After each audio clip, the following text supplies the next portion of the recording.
2024, première fois à Vivatech pour mon invité. 2024, elle rentre au FT 120. 2024, 2 fois au micro de 40 nuances de Next, une première fois à Vivatech. Et comme vous nous l'avez demandé, voici le format long aujourd'hui. Aujourd'hui, mon invité, c'est Jade Francine. Jade Francine, cofondatrice de la PropTech WeMaintain. Et tu es aussi au board de France Digital. Salut Jade. Hello. Feuille blanche.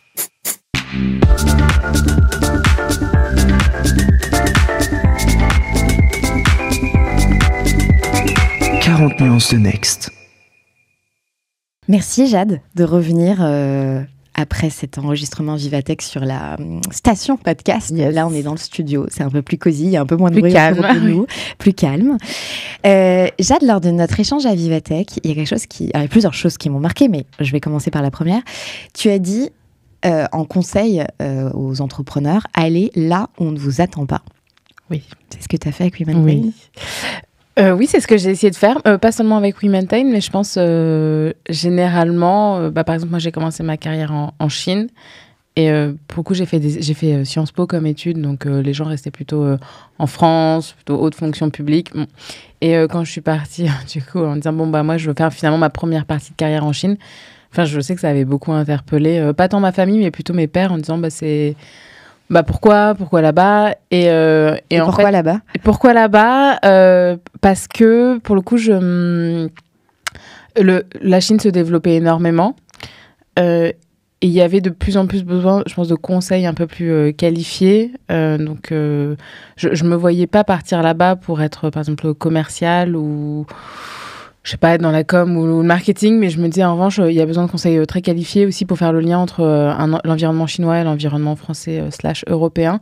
Donc je suis entrée en cabinet d'avocat d'affaires où c'était vraiment ça. Le but, c'était d'expliquer aux Européens quel était le cadre chinois, parce que oui, il y a un cadre en Chine, il faut quand même le respecter. Et faire un peu ce pont entre les deux. Donc c'est pour ça que je suis partie et puis d'ailleurs je l'ai vu, il y a de plus en plus de conseils très qualifiés qui se sont installés là-bas puisqu'il y avait besoin en fait d'accompagner des grosses boîtes, des entrepreneurs, des startups sur des opérations un peu plus complexes. Et après je suis allée parce que j'aimais l'énergie de la Chine. Je pense que pour le coup c'était une certaine énergie. Donc moi j'y étais de 2012 à 2017. C'était une énergie qui n'est pas celle d'aujourd'hui très clairement. Et je me suis beaucoup plu. Mais ça a interpellé quand je suis partie là-bas. Et donc oui, quand j'ai décidé de lancer WeMaintain, alors là encore plus genre, mais pourquoi cette industrie ? Et moi, je suis assez persuadée que finalement, quand on va dans des industries où on est assez différent des autres, on ne ressemble pas à ce qui est attendu, c'est là où on va pouvoir apporter beaucoup plus de valeur. Alors que si on ressemble à tous ceux qui sont autour de nous, j'appelle toujours ça la guerre des clones, dans le sens où c'est plus difficile en fait de faire, je pense, sa place, d'apporter la différence. Et au final, je pense que ça crée des environnements un peu malsains où il y a de la compétition entre les gens parce que, en fait, quand tout le monde se ressemble, tout le monde veut le même poste, la même chose. Et c'est pas forcément aligné avec les intérêts de la boîte. Et donc, ce secteur dont tu parles pour les auditeurs, auditrices qui ne t'auraient pas écouté dans la version Vivatech, WeMaintain donc propose des solutions de maintenance digitale pour les ascenseurs, les escalators, les portes automatiques. Les systèmes de sécurité incendie. Les systèmes de sécurité incendie depuis peu. Vous faites aussi de la prévention, de la maintenance préventive avec un peu d'IA. On en avait un peu parlé la dernière fois.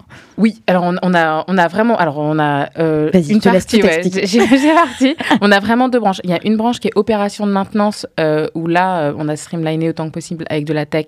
Et il y a des techniciens qui en fait viennent quand même sur site puisque on a beau parler d'IA, mais il y a quand même des métiers qui ne sont pas remplaçables par l'IA et les techniciens de maintenance en font partie. Vraiment, c'est un secteur qui sera peu impacté puisque c'est beaucoup de savoir-faire quand même manuel où à chaque fois il y a beaucoup de contextuel. Donc c'est pas donc ça typiquement ce genre de métier, il faut les accompagner avec de la tech, mais le métier en tant que tel n'est pas remplaçable par de la tech. La prestation n'est pas remplaçable juste par de la tech. Donc, c'est la première partie, vraiment opération de maintenance. Et l'autre partie, c'est être en support aux propriétaires et aux gestionnaires de gros biens immobiliers avec nos capteurs qui font de la supervision et du monitoring pour en fait les accompagner sur tout ce qui est réduire le nombre de pannes grâce à nos algorithmes de maintenance prédictive. leur permettre de diminuer les consommations d'énergie, puisqu'on arrive à les monitorer, à mettre en place derrière des plans d'action. Et le dernier aspect, c'est vraiment être en support, leur faire du conseil pour qu'ils aient des opérations un peu plus intelligentes sur le terrain, donc c'est-à-dire en fonction de l'usage, la technologie, de leur budget, tu vas pouvoir leur dire où est-ce qu'il faut investir, quand est-ce qu'il faut faire les opérations de maintenance. Donc cette partie-là, c'est plus quand même sur des gros sites, donc que ce soit je sais pas, des gares, des aéroports, des gros shopping malls. C'est là où en fait, typiquement, l'escalator, l'ascenseur, les portes, ça fonctionne pas. L'opérateur, en fait, généralement, il perd de l'argent. En fait. Ouais. Il y a d'un coup une discontinuité dans la chaîne d'activité et du coup, il y a des pertes financières. Donc, c'est là-dessus où on intervient. Donc, c'est deux modèles en parallèle qu'on peut également combiner. Donc, on peut très bien faire les opérations de maintenance et par-dessus mettre les capteurs. Mais on est capable aussi de faire juste les opérations sans les capteurs ou mettre les capteurs sans avoir les opérations de maintenance, nous, en direct. Et comment tu t'es retrouvée dans ce secteur? Alors, tu es allée là parce qu'on ne t'y attendait pas. Oui, alors il y a plein d'endroits où on n'attend pas, pour autant je n'y vais pas non plus. On ne sait pas ce que vont être peut-être tes prochaines aventures entrepreneuriales. J'ai pas trop réfléchi, pourquoi j'ai pas réfléchi. Comment je me suis retrouvée? Alors, quand je bossais en cabinet d'avocat d'affaires, on accompagnait beaucoup d'entrepreneurs. Donc la grande chance que j'avais, c'est que je travaillais avec des entrepreneurs, que mon boss de l'époque était lui-même un entrepreneur. Donc j'ai touché ça vraiment de très très près. Et puis d'ailleurs, au bout d'un moment, je me dis, en fait, au lieu de faire des nocturnes pour des projets qui ne sont pas les miens directement, je préfère avoir mes projets à moi, et s'il faut faire des nocturnes, je les fais pour moi. Voilà, je les fais pour moi.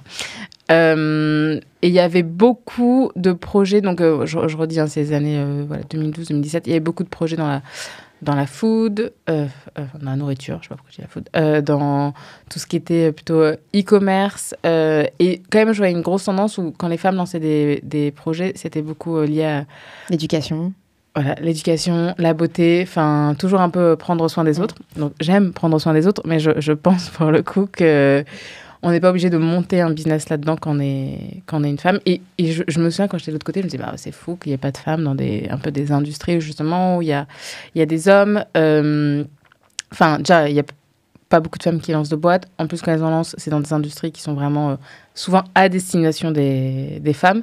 Donc, je pestais un peu intérieurement. Et puis, au bout d'un moment, je me dis, si toi, tu fais pas le changement, tu peux pas critiquer tu peux pas critiquer si toi, tu n'essaies pas de faire quelque chose, en fait. Donc, j'ai commencé... Enfin, beaucoup, je suis assez curieuse, donc je m'intéresse à toutes les industries. Et j'ai pas de... Comment dire? J'ai pas de... Je fais pas de délit de faciès sur les industries, dans le sens où... je me dis pas, c'est pas du tout sexy, ça ne m'intéresse pas. Comme la Chine, par exemple, quand je suis partie en Chine, il y a beaucoup de gens qui disaient, mais la Chine, pourquoi la Chine et tout. En fait, c'est idiot d'avoir ces préjugés quand on ne connaît pas. Donc, c'est pareil, quand je regarde pas les business en ayant ces préjugés-là. Et donc, comment par rapport à leur performance ou leur potentiel?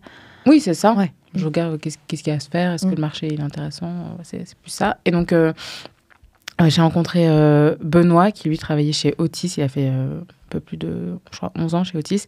Il gérait la partie service en Asie du Nord et en Chine. Et puis un jour, il se disait, c'est fou, en fait, toutes les industries sont transformées. Il y a du digital, il y a de la tech, mais dans ces très gros groupes, en fait, le virage n'est pas effectué. Et pourtant, il y a beaucoup de choses à faire. Il y a des attentes côté grands propriétaires immobiliers. Il y a des attentes côté techniciens sur le terrain. Donc, il me raconte ça, et à chaque fois qu'on en parlait, on se disait, mais c'est fou. Enfin, en fait, c'est fou, quoi. Parce que, typiquement, si on prend la maintenance des équipements dont tu as parlé, c'est quand même un marché mondial à plus de 100 milliards de dollars. Donc, c'est énorme. C'est des marchés qui sont réglementés, qui sont récurrents. Ça touche à la sécurité. C'est-à-dire, c'est des marchés qui ne peuvent pas disparaître. C'est vraiment du must, quoi. Ça peut pas disparaître. C'est fou, en fait, qu'on n'investit pas sur ces sujets-là. Et ça, en plus, c'était avant... Covid et aussi l'émergence de tous les sujets ESG, parce que là, c'est encore plus prégnant, il y a encore plus de choses à faire. Et finalement, c'est en creusant sur ce marché et en échangeant beaucoup avec Benoît que je me dis, beaucoup, je pense qu'on peut prendre soin des autres. Donc là, c'est plutôt prendre soin des techniciens. Vraiment, il y a des choses à leur apporter. On peut mieux les considérer. Donc ça, c'est positif. Pour leur simplifier leurs tâches aussi, la vie. Oui, et puis aussi créer des conditions qui font qu'ils ont de nouveau envie de faire leur boulot, c'est-à-dire leur faire confiance. S'ils disent, il faut que je passe 30 minutes sur un équipement, on leur dit, je te fais confiance, c'est pas 15 minutes comme ça devrait être dans le planning, mais ok, je fais... Donc c'est plein de petites choses comme ça, les revaloriser financièrement, les mettre beaucoup plus en contact avec le client. Donc il y a vraiment cette partie-là, on se dit, ça va changer, puisqu'au final, la concurrence ne le fait pas. Et en plus, sur notre premier marché, qui était celui de l'assurance, n'importe quoi, de l'ascenseur, il y a 4-5 grands acteurs qui se partagent le marché. Donc aussi, les marchés où il n'y a pas beaucoup de concurrence, c'est là, généralement, il y a des choses à aller chercher. Ouais, il y a vraiment des choses à aller chercher. Donc c'est comme ça. J'ai creusé. Non, puis Benoît connaissait très bien. Très bien le secteur, ouais. Je pense qu'il me l'a bien vendu aussi. Mais je me rendais compte, c'est vrai, qu'en lui parlant, que lui, il était tellement dans ce secteur depuis toujours qu'il parfois, il ne se rendait pas compte de certaines choses. Et c'est là où je dis, c'est bien d'aller dans des secteurs où on ne nous attend pas, parce qu'on avait des choses à... Tu poses des questions que les autres ne voient plus forcément, parce que c'est une habitude et c'est comme ça dans le secteur. Oui. Et justement, et souvent, c'est un terme qui revient, c'est leadership blindness. C'est que quand tu es leader, tu te rends même plus compte des choses, en fait, autour. Donc ça, c'est vrai que d'avoir un œil un peu neuf, ça te permet de poser plein de questions, de challenger. Comment ça a été perçu, l'arrivée de Womentain sur le marché ? Alors, au début, je pense qu'on a eu beaucoup de...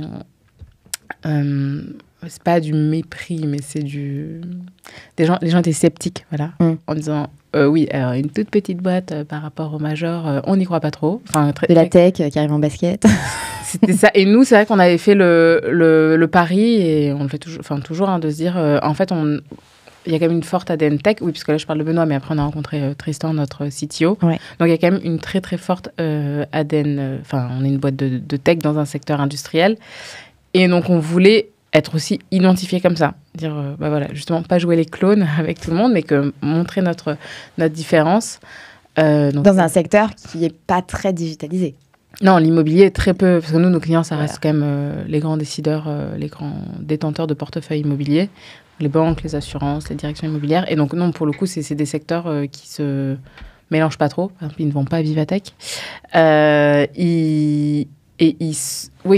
le monde se ressemble beaucoup. On s'est dit, mais si on veut faire la différence, il va falloir qu'ils nous identifient différemment. Donc oui, on était avec nos t-shirts Womentain, on était avec nos petites baskets toutes propres, mais on assumait cette différence. Donc, côté industrie, nos concurrents, donc comme je disais, les gens étaient assez sceptiques, en disant, ils sont mignons. C'est mignon d'essayer. Et après, côté client, c'était quand même plutôt bien reçu, en disant, oui, il y a quand même un sujet, parce qu'on a des vrais besoins qui ne sont pas adressés depuis des années. Et puis, le niveau d'exigence ne fait que monter. Donc, on a été plutôt bien reçus. Donc... C'est eux qui ont été plutôt supportifs, finalement. Ça dépend. Ensuite, il y en a ils trouvaient l'idée bonne. Ils disaient, mais moi, jamais je prendrais le risque en fait, de bosser avec vous. Vous êtes tout petit. Si je bosse avec un des majors, même si ça marche pas bien, personne ne viendra rien me reprocher. Si je bosse avec vous, que ça marche pas bien, c'est sûr, on va venir me chercher. La force de la marque et de la réputation. Oui. Donc, on a beaucoup travaillé sur la marque, pour le coup. On a beaucoup fait en sorte que les clients contents en parlent. Et ensuite, franchement, je les remercie toujours, même si c'est vieux, mais heureusement, on a des clients qui ont pris le risque, qui ont pris le pari. Donc, c'était AG2R La Mondiale, Alliance Real Estate, qui ont dit OK, pour le coup, moi, j'y vais, je vous donne beaucoup d'immeubles et je veux voir ça à scale, en fait, ce que ça peut donner. Voilà, ça s'est passé comme ça. Et aujourd'hui, oui, finalement, évidemment, oui, et puis quand tu travailles la marque, je pense, la proposition de valeur, parce que la proposition de valeur vraiment répondait aux attentes du client. C'est aussi pour ça qu'on peut grappiller des parts de marché. Quelle est la proposition de valeur aujourd'hui ? La proposition de valeur, c'est vraiment simplifier la vie des propriétaires et gestionnaires en leur permettant d'avoir des équipements fiables, en fait. Ils n'ont plus à se soucier de l'inconnu, de l'imprévu, parce qu'en fait, c'est ça qui est très dur à gérer pour eux. L'autre aspect, c'est d'avoir toutes les bonnes informations et les recommandations pour prendre les bonnes décisions sur leur patrimoine.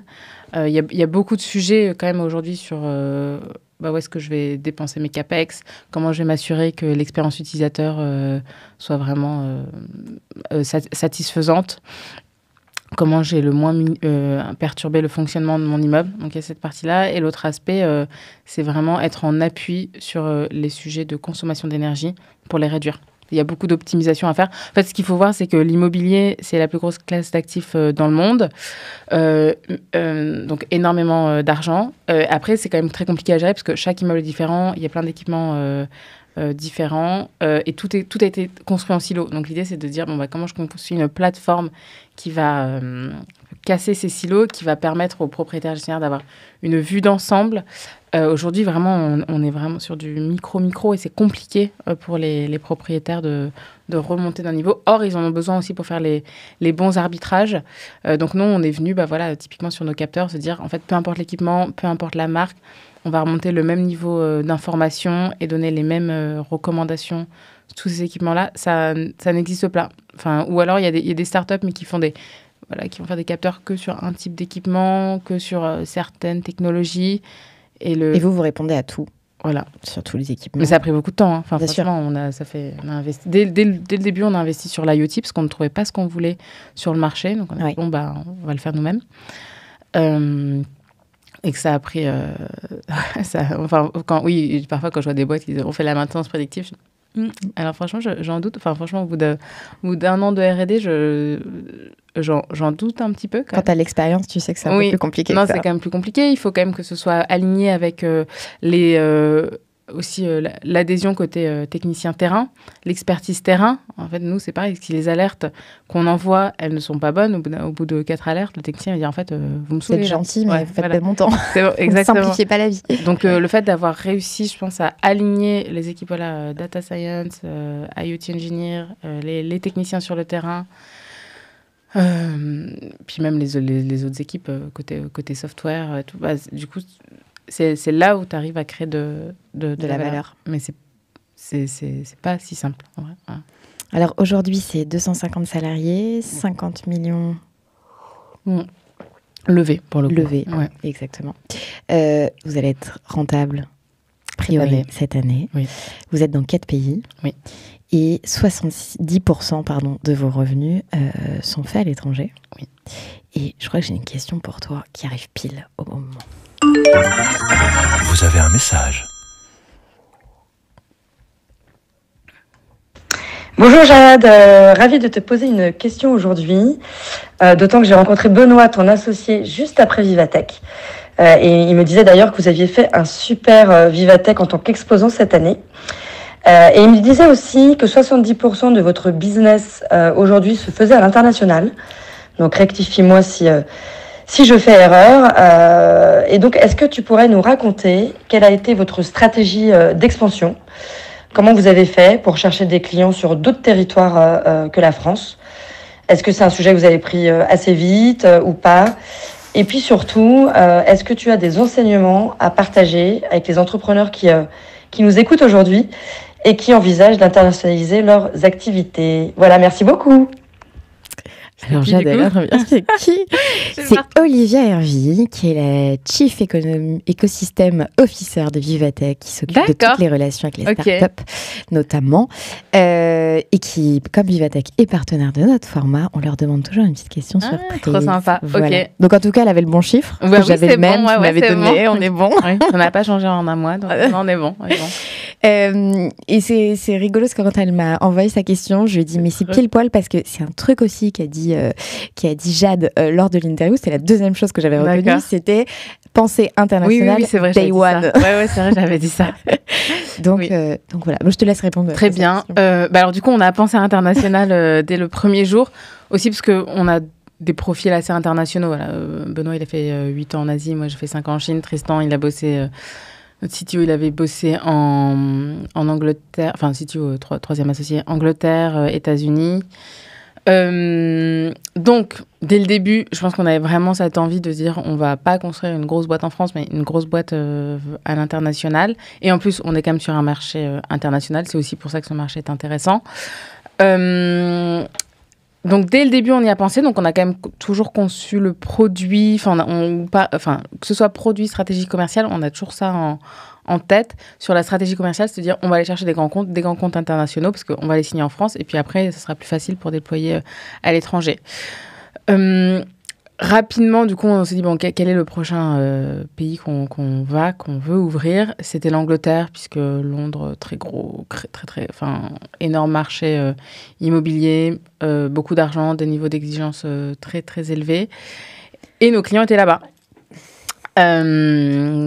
Alors là où on a eu un peu un mauvais timing, c'est qu'on a vraiment ouvert officiellement en mars 2020. Donc super. Oui. Oui, il y a des choses comme ça. Au moment, on s'en souvient. Oui, on s'en souvient. Mais on avait quand même trouvé les personnes clés avant. Ouais. Donc, ils étaient déjà engagés. On a dû beaucoup maintenir le lien, etc. pour pas qu'ils disent, bon, en fait, je sais pas où je vais. Et puis, de toute façon, c'est très compliqué. Enfin, c'est quand même une période compliquée où les clients, plus personne ne répondait. Quoi. Ouais. Mais ils ont quand même, du coup, pu travailler sur les fondations de leur business, eux, là-bas. Et donc, pourquoi ça a marché? Alors, un des trucs, c'est que nous, on n'a pas de Français qui va prendre la direction d'une filiale étrangère. On essaie vraiment, en fait, que nos filiales soient vraiment we maintain. Donc, la culture est la même, mais quand même très localisée. Donc, je n'ai pas de Français dans mes filiales étrangères. Ce que j'avais vu ça en Chine, où c'était un peu le Français qui est envoyé depuis la maison mère, et qui va un peu expliquer aux populations locales comment il faut faire, mais sans forcément connaître le pays, ça passe pas super. Enfin, franchement, ça marche pas, en fait. Ça ne fonctionne pas bien. Donc, nous, on disait, il faut qu'on ait des locaux qui soient trop fiers de représenter la boîte et qu'elle soit aussi à leur image localement, même si, faut que ce soit vraiment en ligne avec les valeurs qu'on a décidées ensemble. Et justement, ce recrutement de locaux, je me souviens d'un échange avec le patron de Content Square, Jonathan Cherki, pardon, son prénom m'échappait, qui disait quand il est parti aux US que ça avait été compliqué de toujours trouver les bons profils tout de suite. Ouais, alors nous, on passe beaucoup par le réseau. On a quand même un réseau international qui est assez bon, je pense. Donc c'est vrai que quand on cherche quelqu'un, quand on sait qu'on va ouvrir une géographie, on le fait savoir très en amont. On mobilise les réseaux pour petit à petit avoir des profils intéressants. Voilà. Mais c'est vrai que l'ouverture d'un pays, pour nous, dépend beaucoup de la personne qui va leader l'ouverture. Je peux donner un exemple. Par exemple, c'était l'Allemagne. On voulait beaucoup ouvrir l'Allemagne. On n'a pas trouvé la bonne personne. On a interviewé des gens vraiment. Et en fait, on a dit, si on ne trouve pas la bonne personne, on ne va pas faire. On va se mettre à risque sinon. Donc, et vous êtes vraiment resté sur votre ligne, parce que un de vous aurait pu dire dans ce cas moi j'y vais, mais on reste sur notre ligne de un local pour ouvrir. Oui, alors quand même, ce que je n'ai pas dit, c'est que les cofondateurs s'impliquent beaucoup quand il y a l'ouverture d'un pays. Évidemment, on y va, on passe du temps. Les équipes viennent aussi en France. Donc, il y a quand même cette phase où il faut vraiment lancer. C'est un nouveau lancement presque à chaque fois, en fait. Après, chaque nouveau lancement est beaucoup plus rapide que le premier ou que l'ancien. Et je pense quand même qu'on a fait plusieurs lancements de pays. L'équipe aime ça. Il y a vraiment une espèce un peu d'excitation. Et donc, toutes les équipes vont se mettre un peu à disposition pour aider le plus petit pays à se lancer. Donc là, notre dernier pays en date, c'est Hong Kong. Typiquement, les équipes de Hong Kong, elles ont été à Singapour. Les équipes du UK, elles ont été à Hong Kong. Les Français aussi. Donc... Tout le monde essaie de porter... En fait, on a envie que ça marche. Je crois que tout le monde a envie que ça marche. Et puis, il n'y a pas de vraiment rivalité malsaine entre les pays. Donc, les gens ont envie que ça fonctionne. Oui, exactement. Donc, ça a bien fonctionné. Et je réfléchis. Pourquoi d'autres... Après, non, mais nous, on a un marché où les comptes sont quand même internationaux. Donc, c'est un petit monde, l'immobilier. C'est énorme en termes de valeur. Mais ensuite... il n'y a pas non plus des milliers de comptes à aller craquer côté international. Donc, une fois qu'on est dedans, ensuite, on fait savoir, on se fait les bonnes intros. Ils vont checker comment ça s'est passé dans d'autres pays. Et petit à petit, c'est comme ça que ça prend. C'est aussi un marché où, je pense, le coup de tampon est important de dire, tiens, on travaille avec tel client. Dire, ah oui, ok, du coup, c'est sérieux. Et là, je le vois, par exemple, Singapour, Hong Kong. J'ai beaucoup j'espère, futurs clients Hong Kong qui, du coup, appellent des clients à Singapour. Bon, pourtant, il y a quand même 4 heures de vol entre les deux. C'est quand même assez loin. Oui, mais même culturellement, oui, c'est l'Asie, mais c'est pas non plus si proche. Et en fait, ils vont s'appeler, ils vont discuter. Voilà. Donc, je pense que c'est aussi beaucoup impliquer les clients dans le développement international. Vous avez un message. J'ai un autre message un peu dans la même... Hello Jade, ravie de te retrouver ici et bravo pour tout ce que tu as accompli. Ce que tu as construit avec WeMaintain, c'est un modèle tant d'un point de vue valeur que business. Mais au fond, je crois que tu as toujours regardé vers l'Asie, où tu as rencontré ton cofondateur, où vous avez peint les débuts de WeMaintain. Et la question que je veux te poser aujourd'hui, c'est: la France est-elle suffisamment grande pour vos ambitions ? Et quel sera le rôle de l'Asie dans cette croissance ? À très vite. Alors sur la première partie, tu avais déjà un peu répondu. Oui, excellent Saskia. Il faut savoir qu'elle a accouché un jour après je crois que j'étais son dernier message. Alors justement, quand Juliette l'a contactée, j'ai dit mais est-ce qu'elle a déjà accouché ou pas ? Non, elle m'a vraiment dit j'ai fait le message, et après elle est partie à l'hôpital. Voilà, tout va bien. Donc félicitations Saskia. Félicitations, voilà. Pour répondre, oui, donc nous on a toujours eu l'Asie en tête, puisque en effet quand même c'est une énorme partie du marché sur les équipements dans les bâtiments.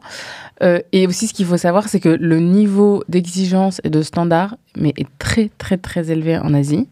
Moi, j'ai un souvenir, quand j'étais à Shanghai, j'étais partie en vacances à New York, ce n'est pas tout à côté, et j'étais rentrée en Chine, j'étais genre, mais c'est pourri. Enfin, les US, mais c'est nul. Enfin, le niveau de service, c'est nul. Le niveau, enfin, genre, il y a toujours des frictions partout, ça ne fonctionne pas bien. Et voilà, donc ça, c'était quand j'étais aux US. Et quand on vient en France, enfin, parfois, c'est un peu honteux, en fait. Oui, ça ne fonctionne pas bien. Donc, on s'est dit, allons chercher là où c'est le plus dur. Il y a un proverbe en Chine qui dit quand il y a deux voies s'offrent à toi, choisis toujours la plus difficile. Et donc, c'est aussi pour ça qu'on a été en Asie en disant c'est vrai que c'est très difficile. Hein. Vraiment, enfin, le niveau d'attente, enfin, tout fonctionne là-bas. Tout est smooth, enfin, tout est pensé de façon assez holistique.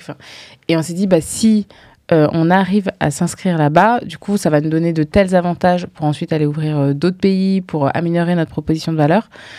Donc, c'est vraiment le cas. Là, il y a 2 semaines, j'étais à Singapour. Je parlais avec quelques clients ou futurs clients et on parlait d'IoT. Le niveau de maîtrise de la population là-bas, de ces sujets-là, enfin, j'étais vraiment bluffée. Là, je me suis pris une petite claque. Je dis, ah ouais, enfin, genre vraiment... oui, ils sont forts. T'as pas le même niveau de discours avec les Européens forts sur ces sujets-là. Oui. Oui. Parfois, on entend des trucs même un peu technophobes. Bon, pourquoi pas à la rigueur, mais en fait, quand on regarde la vie dans son ensemble et la façon dont elle fonctionne, je suis désolée de dire que voilà, elle fonctionne mieux. Franchement, ça fonctionne mieux en Asie. Donc là, je parle beaucoup des villes que je connais qui sont Hong Kong et Singapour. Et là, donc, vous avez 2 antennes aujourd'hui. Oui. Et l'autre sujet, c'est que je pense qu'on est quand même très centré en Occident sur un peu qu'est-ce qu'on fait nous. On va regarder. Je ne sais pas, moi, qu'est-ce que fait Londres, qu'est-ce que fait le Danemark, quels sont les mouvements dans ces villes. Par exemple, si on prend Hong Kong, toutes les infrastructures qu'ils ont construites pour être proches de Shenzhen, qui est la ville de Mainland China juste à côté. Mais c'est hallucinant, en fait. Les ponts, les transports, le fait que l'expérience soit hyper smooth, on passe juste avec un ticket. Non, mais franchement, c'est fou, en fait. Et c'est fluide. Et ça marche. Et ça fonctionne. Et donc c'est pour ça, pour répondre à la question de Saskia, c'est pour ça qu'on s'est dit c'est bien d'aller sur les marchés où il y a des standards très élevés, où la qualité est attendue, non pas que, enfin je veux dire la qualité aussi est attendue en Europe bien sûr, mais et aussi en Asie, il y a souvent une vision quand même pour le pays, pour la ville, sur où est-ce qu'on va être dans quelques années. Il faut quand même se rappeler qu'à Singapour il y a 40 ans il n'y avait rien, il n'y avait pas d'argent, il n'y avait rien, les gens n'étaient pas éduqués. Ils se sont dit, OK, le truc le plus important, c'est l'éducation. Donc, on va éduquer notre population. Il n'y a pas d'argent. On va aller le chercher. On va chercher l'argent. On va faire venir les investisseurs étrangers. Là, aujourd'hui, par exemple, il y a un gros move sur la Malaisie. Il y a plein d'investisseurs internationaux qui viennent sur la Malaisie, qui est en train de se constituer comme un nouveau petit hub de tech. Certes, c'est petit aujourd'hui. C'est tout petit. Mais il y a quand même une vision. Ça emporte. Et donc, vous êtes aussi en veille sur tout ce qui se passe là-bas. Ah oui, énorme. Oui. Énorme. Quand j'étais à Singapour, du coup, j'ai rencontré l'ambassade en disant c'est quoi les gros mouvements, où sont les flux financiers. Oui, toujours. Et puis nos clients, après, souvent, c'est l'intérêt d'avoir des comptes internationaux, c'est que ils t'emmènent avec toi aussi. Oui, bien sûr. Du coup, on a des clients en Asie qui sont très gros en Asie. N'importe quoi, des clients à Singapour qui sont très gros en Asie, pardon. Et donc, eux, ils vont me dire, tiens, je vais avoir tel projet en Thaïlande, en Malaisie. C'est Et qui vous emmène aussi dans ces nouveaux hubs qui commencent à grandir. Oui.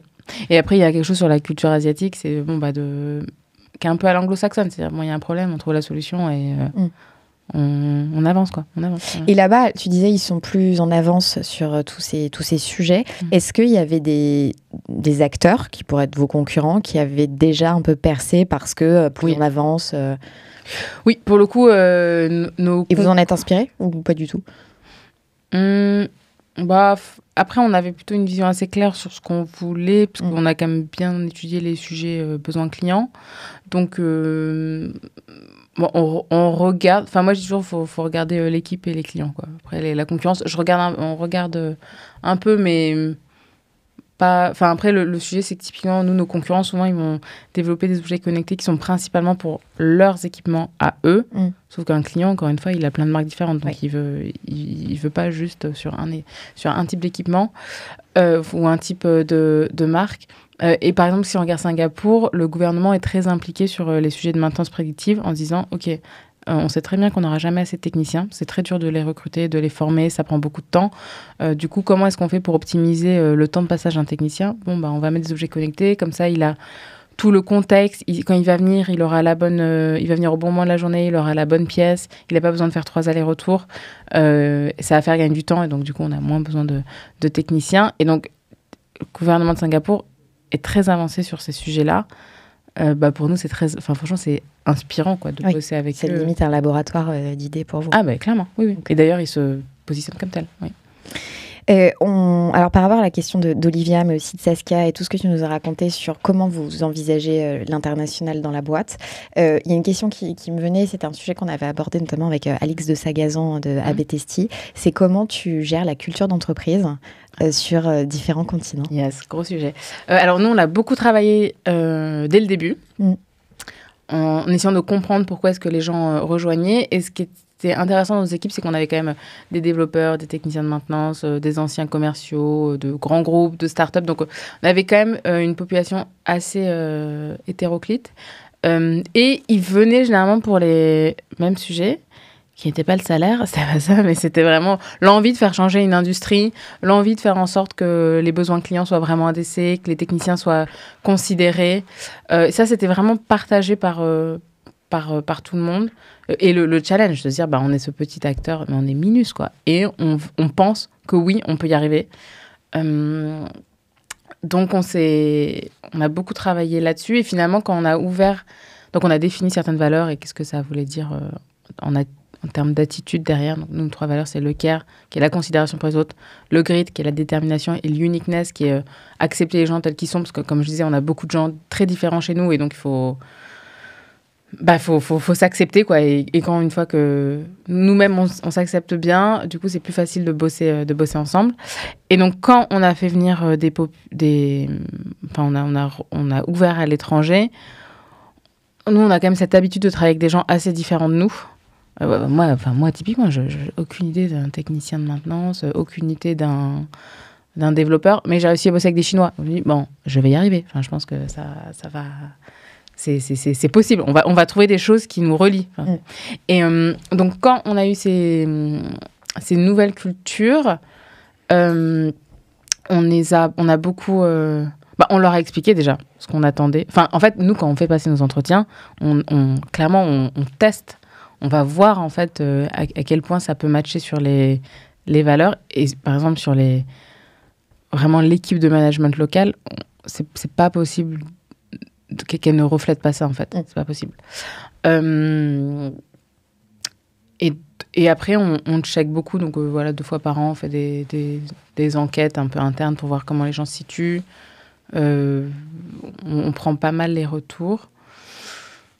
Voilà, donc ça s'est fait... ça se fait comme ça. C'est un sujet dont on parle beaucoup. Et sur lequel, j'imagine, vous êtes vigilant de bien tenir la culture globale d'entreprise, quel que soit le pays, et les habitudes de travail aussi qui peuvent différer. Et quand il y a un écart, on est assez intransigeant. Enfin, je veux dire, quand il y a un écart, quand ça vient heurter limite... typiquement, quelqu'un qui parle... un directeur qui parle très mal aux équipes. En fait, c'est pas possible. Genre, du coup, ça va vraiment à l'encontre de ce qu'on veut. De vos valeurs et de ce que vous voulez faire comme type de projet aussi d'entreprise. Exactement. Donc, non, et après, on s'est toujours dit, on peut pas... justement, il faut, entre guillemets, il ne faut pas accepter la culture locale. Sinon, c'est sans fin. Oui. Ah bah oui, non, mais nous, en Asie, ça marche comme ça. Alors nous, genre, tout le monde a sa petite exception. On ne s'en sort plus. Donc, non, il y a un cadre commun. Après, il peut y avoir des choses qui sont un peu localisées. Et encore, en fait, c'est plus, il y a un cadre commun. Et puis, autour, il peut y avoir des choses localisées. Mais il y a ce cadre commun. C'est ça, le cadre commun. Qu'il faut bien respecter. Oui, je pense. Et tu as parlé notamment des grands groupes avec qui sont vos clients, qui vous permettent aussi d'accélérer dans cette stratégie d'internationalisation.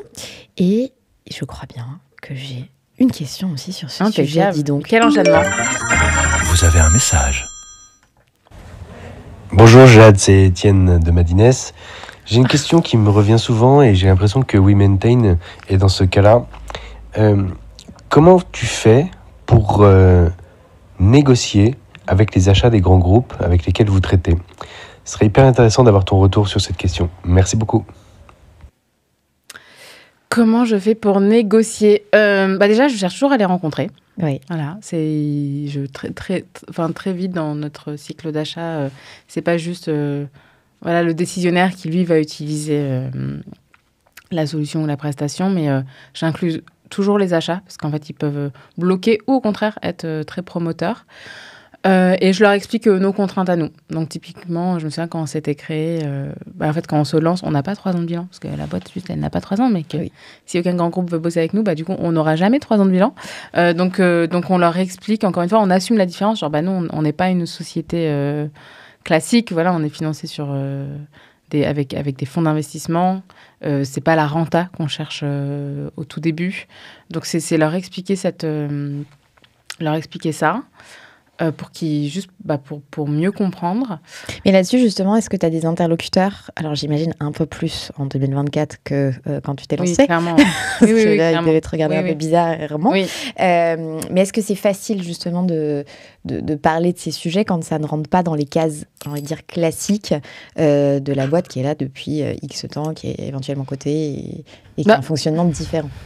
J'ai un sujet là, en ce moment je ne peux pas citer le groupe, mais typiquement ils signent des chartes en disant charte fournisseur, achat responsable, je choisis la French Tech, et pour autant là ils nous disent non, on ne peut pas bosser ensemble parce que vous n'êtes pas sur tous nos pays.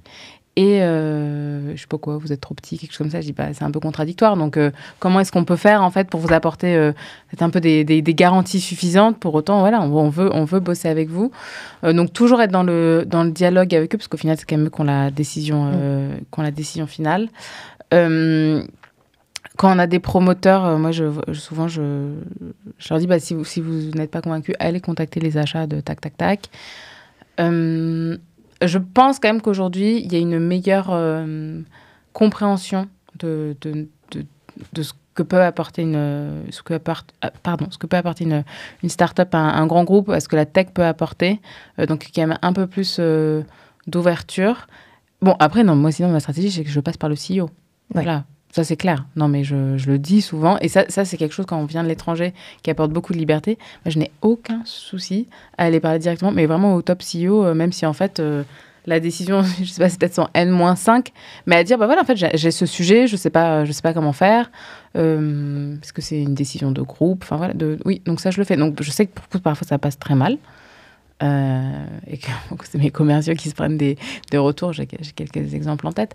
Mais du genre, vous avez bypassé Oui, mais parce que c'est vrai, je bypass. Oui. Mais je dis, attendez, mais moi, c'est mon business. Donc, si je dois attendre de passer toutes les étapes, tchac, mais la boîte, elle est déjà morte 40 fois, en fait. Oui, c'est ça. Oui, donc moi, non, mais pour le coup, je bypass. Mais c'est pas pour froisser les gens ou quoi que ce soit, mais c'est que j'ai besoin. Mais c'est juste qu'il faut que tu sois efficace. Sinon, ta boîte, si t'attends 10 ans qu'on te réponde, mais c'est mort. Pas possible. Oui, c'est mort. Et je pense qu'il y a trop de boîtes qui font un peu cette erreur d'attendre, d'avoir des faux espoirs, etc. Non, en fait, il faut savoir. Et aussi, moi, de mon côté, j'ai besoin de savoir, est-ce que oui ou non, je dois investir du temps sur ce compte-là. Ou si tu le mets ailleurs, en fait. Exactement. Et donc, parfois, je pense que c'est un truc aux entrepreneurs, c'est de renverser la situation et de dire, en fait, est-ce que oui ou non, moi, en tant que dirigeant d'entreprise, je dois passer du temps sur votre compte? C'est ça, parce que si il n'y a pas d'envie, comprendre pourquoi il n'y a pas d'envie, évidemment. Il faut toujours essayer de débloquer la situation, mais il faut passer à autre chose. Il ne faut pas s'acharner, là. Tu as cité dans ta réponse le « Je choisis la French Tech ». Oui. Tu peux nous en parler de ce programme ? Évidemment, ouais. Donc, programme qui a été lancé par la French Tech, donc comme la mission ministérielle qui dépend de Bercy, en disant aujourd'hui, quand on regarde les administrations ou aussi bien les grands groupes, on pourrait faire mieux en termes de dépenses envers les startups pour maintenir l'écosystème, enfin pas le maintenir, mais plutôt le soutenir. Donc aujourd'hui, je crois que c'est moins de 3% des dépenses des grands groupes, je crois que c'est 2,6%. Et l'idée, c'est de doubler d'ici 2027. Donc, il y a eu des grandes campagnes, il y a eu des premiers engagements. Il y a eu également un peu un écosystème qui s'est structuré. Donc, par exemple, BPI sont en train de former certains directeurs des achats à comment travailler avec des startups. Il y a France Digital qui fait également beaucoup de choses avec les corporates pour un peu rassembler les différents mondes. Il y a aussi, le gouvernement qui a beaucoup parlé de ces sujets-là. C'est le gros sujet de choisir la French Tech, c'est de dire les startups, elles n'ont pas juste besoin de financement, elles ont surtout besoin de clients aussi. De clients. Voilà, parce que s'il n'y a pas de clients, il n'y a pas de financement. Et ensuite, je pense qu'il y a une petite prise de conscience post-Covid en disant mais en fait, les États-Unis, eux, ils soutiennent leur écosystème local, les Chinois, ils soutiennent leur écosystème local, et nous, non. Il n'y a pas de préférence européenne, il n'y a pas de préférence nationale. Alors, moi, je ne pense pas qu'il faille aller sur la préférence nationale. En revanche, une certaine préférence européenne, faut juste sortir de notre petit... Si nous, on ne choisit pas nos solutions, on n'essaie pas de les développer, qui va le faire ? C'est juste absurde, en fait. Donc, il y a quand même ce mouvement et qui nous aide en tant que start-up en disant, mais attendez, en fait... j'ai pas le chiffre mais il y a quand même des dizaines et des dizaines de grands groupes qui ont signé en disant, mais attendez, il y a quand même ce mouvement de fond où les grands groupes se positionnent, où ils ont envie. Donc, ça donne quand même un poids, notamment quand on discute avec les achats.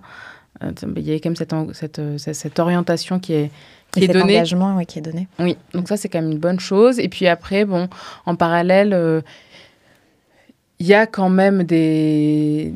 Enfin, je pense qu'on essaie beaucoup de mettre en avant les relations start-up grands groupes quand il y a des belles histoires à raconter. Et franchement, il y en a. Je crois que vous avez reçu un prix, non ? Pour une histoire SNCF, non ? Oui, nous, on a reçu, en effet, on a reçu prix fournisseur SNCF. Et d'ailleurs, je le dirais sincèrement, quand on l'a reçu, quand j'ai reçu le mail, je me dis... oh là là, encore un truc un peu ronflant. Pas du tout parce que c'est SNCF, mais parce que je me dis... c'est un peu pour se donner bonne conscience, tout ça. Encore une fois, ce n'est pas parce que c'est SNCF, c'est plutôt parce que c'est grands groupes. Et en fait, non, il y avait vraiment une dizaine de fournisseurs qui avaient été choisis par les différentes entités du groupe SNCF, parce qu'il y a SNCF Voyageurs, SNCF Gare Connexion, il y a plusieurs entités. Et le COMEX était là. Et donc là, tu n'as bypassé personne je n'ai pour les saluer. Je n'ai bypassé personne. Et quand ils ont rendu le prix à chaque prestataire, c'était vraiment, franchement, c'était assez émouvant, c'est de dire, oui, vous, petite PME d'Aix-en-Provence, on vous a choisi parce que franchement, les prestations, cette gare, elle est beaucoup plus propre que n'importe quelle autre gare. Il y a la personne qui gérait le compte qui était là. Franchement, c'est super émouvant. Il y avait une petite PME, je crois que ça fait 70 ans que la SNCF bosse avec eux pour récompenser aussi la fidélité, l'engagement. Nous, c'était pour dire on est aussi capable de parier sur des boîtes beaucoup plus jeunes. Depuis que vous êtes là, c'est mieux. Donc ça, c'était pas spécial start-up. C'était aussi, mais c'est un bon point, c'est que le sujet, c'est pas forcément start-up ou quoi, c'est comment je traite l'interlocuteur que j'ai en face de moi, comment je vais traiter la PME, aussi, tu tisses des liens finalement entre toutes ces boîtes qui font l'économie et qui font que ça fonctionne, et que t'as pas les grands groupes d'un côté avec des procédures et les start-up qui essaient de trouver des clients et les PME qui rament parce qu'elles sont un peu moins tech que les autres et donc elles ont un peu moins de visibilité. Mais comment en fait tu tisses des liens pour créer de la valeur ensemble finalement. Exactement. Non, mais c'est vraiment ça. Et l'autre sujet pour que je choisisse la French Tech, j'y pense là, c'est quand même les délais de paiement des grands groupes. Oui. Il y a un énorme sujet qui n'est que français. Il n'existe pas à l'étranger, ce sujet n'existe pas. Et ça, je comprends pas qu'il n'y a pas une réglementation à un moment qui sévisse un peu plus... Il y a un médiateur qui existe, on a déjà saisi, pour le coup. Mais c'est très... c'est un peu organisé. C'est vraiment dommage, pour le coup. Je comprends pourquoi Ça, c'est un vrai truc à changer. C'est un énorme truc. Un fer à sauter, même d'ailleurs. C'est Ouais. pas à changer, c'est à faire. Oui, sauter. voilà, bah là, je suis présidente. Tu vois, ça, c'est un des trucs que je fais rapidement pour le coup. Ouais. Elle avance trop vite. Ouais. Je crois aussi sur ces sujets-là qu'il y a quelques jours, tu étais aux rencontres d'Aix, Oui. où il y avait une délégation French Tech Ouais. avec des membres FT 120, Next 40, FT 2030. Exactement. Tu as pu rencontrer Christine Lagarde, J'ai pu rencontrer Christine Lagarde. entre autres. Oui, alors, oui, on a pu. C'était pas du tout prévu, mais elle était là face à nous. Du coup, j'ai dit, bah, on va lui parler, non? Et puis, bah, ouais, allez, vas-y, on y va. Oui, et c'était la première fois que j'y allais. Et du coup, il y avait également. Je crois que c'est la première fois qu'il y avait ce type de partenariat aussi. Oui, c'est ça, ouais. Et donc plusieurs patrons de grosses boîtes, du CAC 40, voilà, le PDG, la SNCF était là. Enfin voilà, il y avait vraiment du monde. Il n'y avait pas de politique et du coup, les gens disaient, bah, c'était bien, c'était peut-être un peu plus business aussi. Et je pense que c'était important de représenter cette partie de l'économie qui finalement n'était pas spécialement conviée. Enfin, les startups, c'est quand même l'écosystème tech, c'est quand même 1 million d'emplois, donc c'est pas non plus, c'est pas rien. Donc c'était bien pour faire aussi entendre un autre. Qu'est-ce qui crée l'innovation, qu'est-ce qui pousse. Je pense que c'était une bonne chose qu'on y soit. Et aussi dans cette idée de tisser des liens avec les différents acteurs de l'économie. Toujours. Bon, avant qu'on passe à... J'ai 2 dernières questions avant qu'on passe à la partie plus Jade. Oh là là. Vous avez un message. Je voulais savoir ce qu'elle aurait fait différemment pour ses premières années après le lancement de We Maintain. Nous, on est arrivé à année, je crois, 5. Et j'aurais bien aimé savoir ce qu'elle aurait changé peut-être sur les 3 premières années de lancement de la société pour aller encore plus vite, plus haut et plus fort. Tu peux nous dire qui c'est ? Ouais, c'est Antoine Boulin qui est, du fonds Red River West qui nous accompagne en effet depuis 2021. Ils ont l'idée la série B et il est board member aussi. Et donc, ils sont arrivés 2021, donc la boîte avait 3 ans pour le coup. Bonne question. Ce que j'aurais fait différemment, beaucoup de petites choses, mais principalement, je pense que j'aurais recruté un CPO costaud plus tôt. Donc, Chief Product Officer. Parce que c'est vrai que chez nous, on a quand même cette approche de bout en bout, ce que je disais. Donc, il y a les objets connectés, il y a le software, il y a la data science.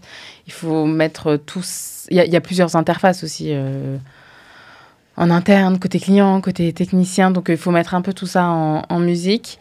Et je pense qu'on a passé du temps à se chercher sur la vision produit.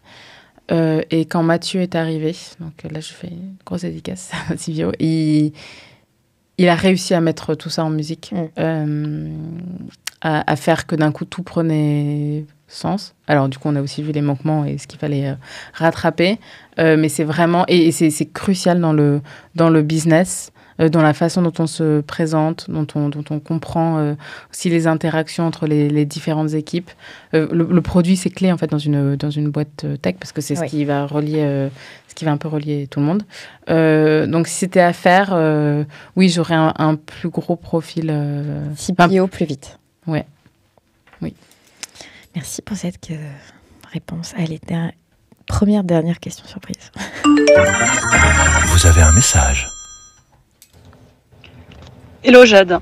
Si tu pouvais réinventer l'ascenseur pour en faire une expérience inoubliable et clairement ludique pour les utilisateurs, quelle fonctionnalité insolite ou innovante est-ce que tu ajouterais et pourquoi ? Je reconnais pas. Enfin, pourtant, je connais la voix, mais je reconnais. C'est Émilie Vial. Ah oui, ok, oui, CEO, oui, carrément, oui. Ah, c'est très perturbant en fait quand on a juste la voix. Qu'est-ce que je réinventerais ? C'est une bonne... Quand ça dépend quel type d'immeuble c'est évidemment, mais imaginons. Ouais, j'imagine. C'est que parfois, alors ça dépend aussi dans quelle ville, mais typiquement sur les villes où il y a beaucoup de gratte-ciel, on peut passer un moment un peu long en fait en compagnie de quelqu'un. Donc chacun regarde ses chaussures, c'est un peu. Donc je sais pas, peut-être genre question un peu random juste pour se parler. En fait, parfois on est dans cet tout petit espace, il n'y a pas d'interaction. La version elevator pitch, mais sympa. Oui, exactement. Exactement. Je sais, pour un peu créer du lien. Un icebreaker. Exactement, un icebreaker à l'ascenseur. Qu'est-ce que je pourrais faire d'autre? Non, je ne mettrais pas plus d'écran. Je pense qu'on a déjà assez d'écran partout. Non, je ferais ça. Pour créer du lien, je sais pas. Il y a un peu genre une question au hasard, enfin, qui fasse un peu sourire les gens. En plus, souvent, bon, bah, quand même... Enfin, là, je pense vraiment aux ascenseurs type immeubles de bureaux sur des grandes tours. Bon, bah, les gens vont bosser après. Donc, peut-être les faire un peu sourire avant d'arriver sur le lieu de boulot. Puis... Souvent, on court, on a pris le métro, là, on rentre, on est... voilà, c'est un peu... on souffle. Et peut-être juste essayer de les faire sourire dans l'ascenseur avant qu'ils commencent vraiment leur journée de travail. Ouais. Ou qu'ils partent. Voilà. Les faire sourire après une journée de travail. Ouais. Très bien, mais en tout cas, nous, ça nous fait sourire. Et je ne trouve pas le... Ah si, voilà, j'ai trouvé le bouton. Toute première fois, et toute première fois, et toute première fois, et toute première fois. Est-ce que tu te souviens de ton premier client, WeMaintain? Oui, je m'en souviens. Ah oui, bien sûr, je m'en souviens. Le premier qui t'a dit oui. Le premier qui m'a dit oui, donc là je parle plutôt immobilier de bureau, c'est AG2R La Mondiale, pour le coup, sur leur siège à l'époque qui était au 64 boulevard Haussmann. Ou pour le coup, ce sont les achats qui ont beaucoup poussé. Et en fait, ils avaient beaucoup de problèmes et ça fonctionnait pas. Et en fait, ils ont un peu dit bon. En fait, ça ne peut pas être pire que les autres. Donc, au pire, si ça ne marche pas, on avait prévu, on pourra sortir. Enfin, ils pouvaient sortir, on pouvait sortir également. Ils disaient, mais on veut vraiment essayer parce que là, on sait plus comment faire. Et les achats avaient été très, très moteurs. Et pour le coup, ce n'est pas le compte sur lequel j'aurais parié, très sincèrement, puisque on avait eu quelques échanges, mais sans plus. Et puis, ils étaient revenus vers nous en disant, en fait, là, nous, on est prêts de notre côté. Donc, on a envie d'essayer. Puis, on avait pu... vraiment discuter du contrat, négocier le contrat. Donc ça, s'était vraiment très, très bien passé. Oui, je leur suis... Et ils avaient dit d'ailleurs, si jamais ça se passe bien, on le fera savoir. Et ils ont vraiment joué le jeu. Ils ont joué le jeu. Oui, vraiment. Il y a une question que j'adore poser, mais alors à mon avis, toi, il n'y en a pas qu'un, mais on va essayer de se souvenir du premier. Okay. Le premier coup de culot de Jade. Je sais pas, c'est ma vie au quotidien, je ne sais pas. Coup de culot? Ouais. Franchement, je peux pas dire. Non, mais je sais pas, en fait. C'est tous les jours. Peut-être, je sais plus. Je réfléchis. Mais c'est pas du culot, c'est plus que je suis assez déterminée. Donc, je me rends même plus compte, en fait. Enfin, d'ailleurs, c'est peut-être un problème, je réalise en disant ça. C'est du culot. C'est une psychothérapie. Peut-être. Non, mais moi, souvent, je me dis, si je le fais pas pour moi, personne ne va le faire pour moi, en fait. Ah, c'est sûr. Voilà. Alors, ça remonte, hein, c'était 2015, peut-être. J'avais lu le livre de Sheryl Sandberg, qui est Lénine en avant toute. Elle explique, en fait, si vous ne vous défendez pas et si vous ne prenez pas part aux négociations, à la situation, etc., personne ne va le faire. Donc, allez-y. Franchement, j'avais lu ce livre. Ça a été offert par ma mère, voilà. Vraiment, ça a été une vraie prise de conscience, oui. Très grosse prise de conscience. Ta première déception? Première déception... côté WeMaintain. Oui. Côté WeMaintain... je réfléchis, pardon. J'ai pas bien préparé. Première déception... je suis désolée. Si. Quand, en fait, on devait faire notre première levée de fonds. Et donc, la façon dont c'était structuré, c'était il y avait un fonds d'investissement et 3 BA. Tout était à peu près OK, etc. Et la veille de la signature, un des BA dit, en fait... l'avocate d'un des business angels dit, en fait, mon client veut 14% de plus du capital pour le même montant investi. Et donc là, c'était vraiment grosse déception, puisqu'en fait, on a passé du temps à tisser des liens, à créer la relation, à aligner tous les intérêts. Et c'était un peu genre le coup de poignard dans le dos en mode...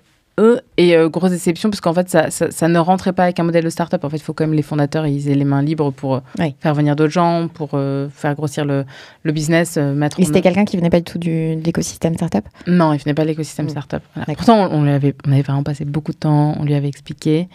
Et grosse déception, parce que je pense qu'on aurait pu faire des choses assez sympas en business ensemble. Et néanmoins, il n'a pas voulu faire confiance. Je pense qu'au fond de lui, il savait. Ouais. Mais peut-être que ça lui faisait trop peur, je sais pas. Et puis, on lui avait dit aussi, mais ton avocate, elle connaît pas trop ces sujets, donc c'est quand même, voilà, quand on investit dans une start-up... Prends un autre conseil, peut-être. Voilà. Mais il avait... non, il n'a pas changé. Donc, voilà, ça avait été vraiment une déception aussi de se dire, bon, bah, en fait, tu fais confiance, tu crois que tu as les meilleures intentions du monde, mais ça marche pas toujours. Voilà. Je suis devenue un peu plus parano par la suite. Voilà. Sur les autres levées de fonds aussi. Non, du coup, ce que ça nous a beaucoup appris, c'était de ne pas faire rentrer des gens qui ne connaissaient pas les mécanismes de financement de start-up. Voilà, ça, c'était la grosse leçon. Et puis, encore une fois, moi, je dis souvent à mes équipes, mais en fait, ça vaut pour tout le monde, je dis, je suis pas votre mère, je suis pas votre psy. Enfin, voilà. Et lui, c'était pareil. En fait, s'il avait un peu des trucs de crainte ou quoi que ce soit, bah, c'est son histoire à lui, en fait. À un moment, on peut pas... c'est bien d'essayer de convaincre et d'expliquer, mais... D'avoir un peu d'empathie, mais il y a un moment, voilà. Il faut prendre ses décisions, en fait. Exactement. Les gens sont grands. Enfin, les adultes sont des adultes.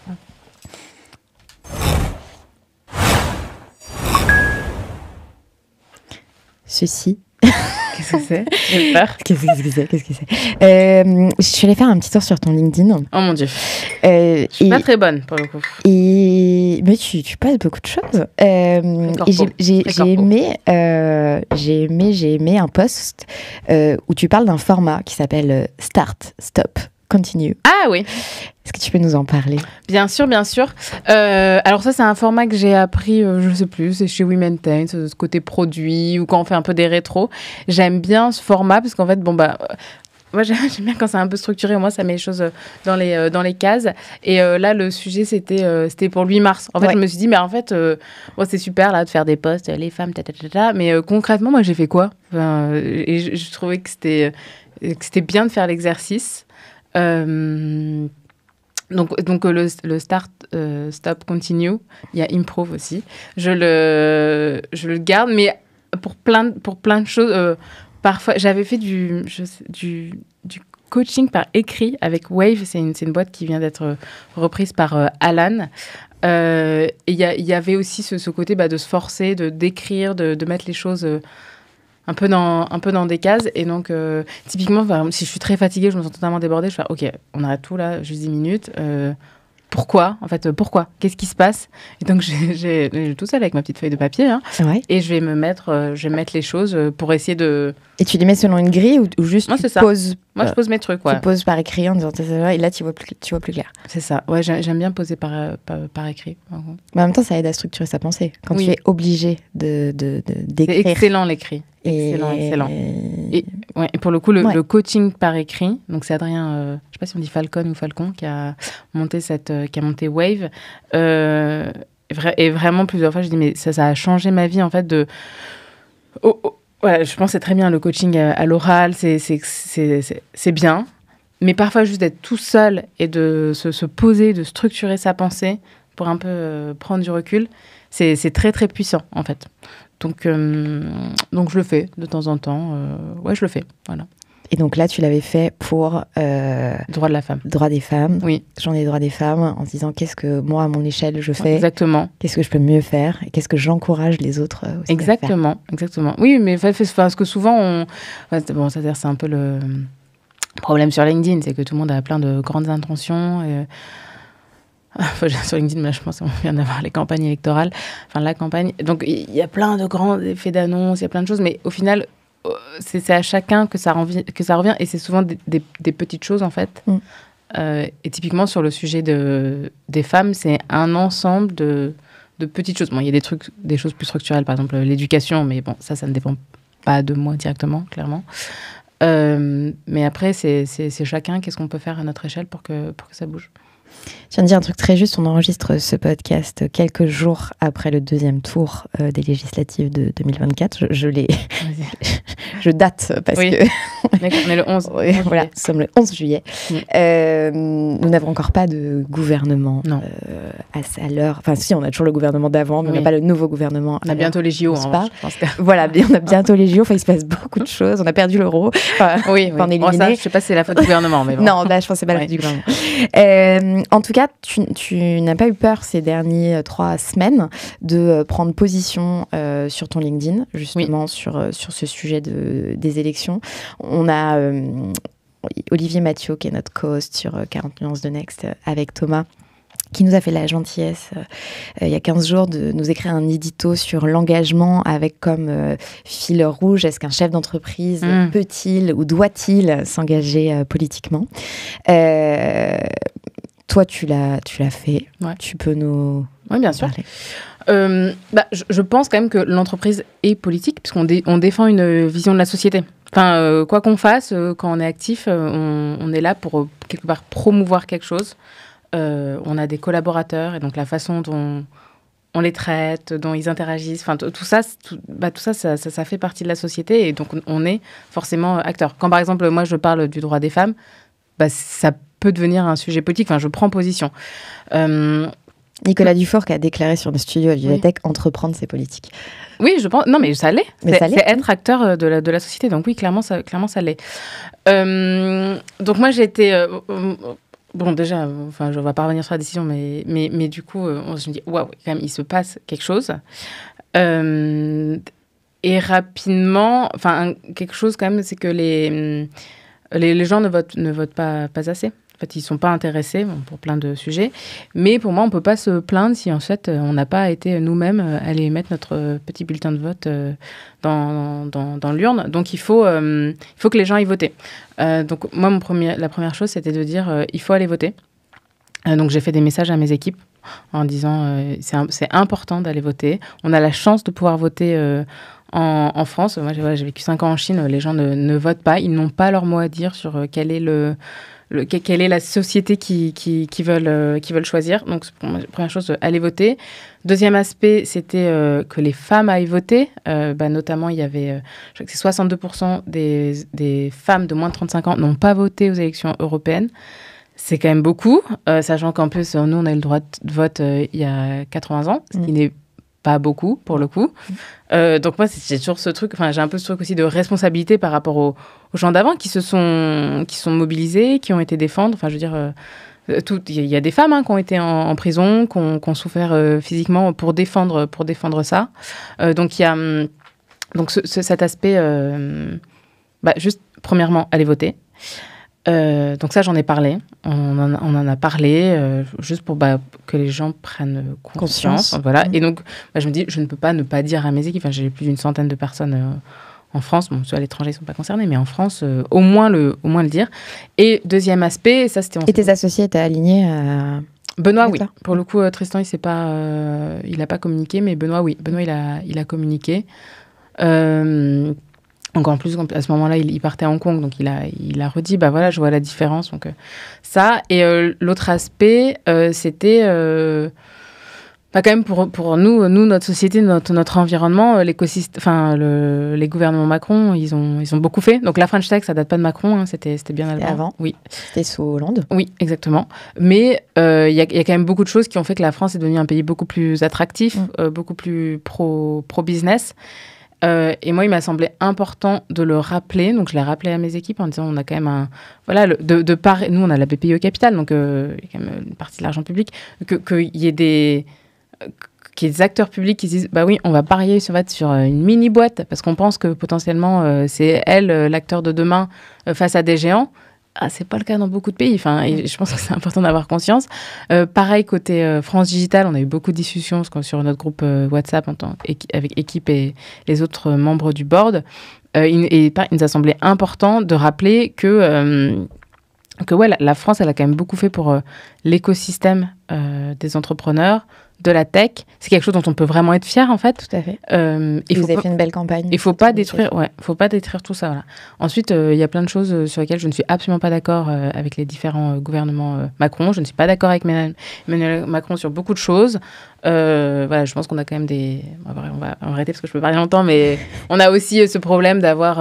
Alors oui, déjà, il n'y a que des hommes qui conseillent Emmanuel Macron. Ça, je l'ai déjà dit à ses équipes. J'ai dit, mais peut-être qu'il faudrait lui mettre 2-3 femmes autour de lui qui osent lui dire les choses, parce que je pense que ça ne serait pas les mêmes sujets qui seraient remontés. D'ailleurs, les femmes ont été totalement invisibilisées, mais pendant ces périodes de campagne électorale, mais c'est honteux, quoi. Enfin, vraiment, moi, que Marine Tondelier, elle n'ait pas eu le droit à son débat, mais c'est honteux. Enfin, je pense que ça s'entend, ça m'énerve. Les sujets féminins n'ont pas du tout été soulevés, mais pas une seule fois. Pourtant, on a parlé de beaucoup de sujets. Oui. Pareil, franchement, il y a encore beaucoup. Il y a encore beaucoup faire. de chemin Oui. à parcourir. C'est ça. Mais donc, oui, je pense que l'entrepreneur, être entrepreneur, c'est forcément. En fait, c'est quand même politique derrière. Et les entrepreneurs ne sont pas obligés de se prononcer, mais quand ils ont envie, ils doivent. Et moi, je l'ai dit à mes équipes, je dis, je ne vous demande pas d'aller voter qui que ce soit. Mais je vous partage quand même un constat, voilà, sur juste qu'on replace aussi les choses. Enfin, c'est bien de voir au niveau national, mais comme je dis, qu'on replace les choses à son niveau, à soi, qu'on regarde, en fait, les différents gouvernements, comment moi ça m'a impliqué, comment ça va impacter ma société. Je pense que c'est important. Bon, et comme le disait Olivier, ma dignité passe avant ma bottom line. Il a conclu son édito comme ça. Intéressant. Et on a trouvé que c'était une super punchline. Très bien.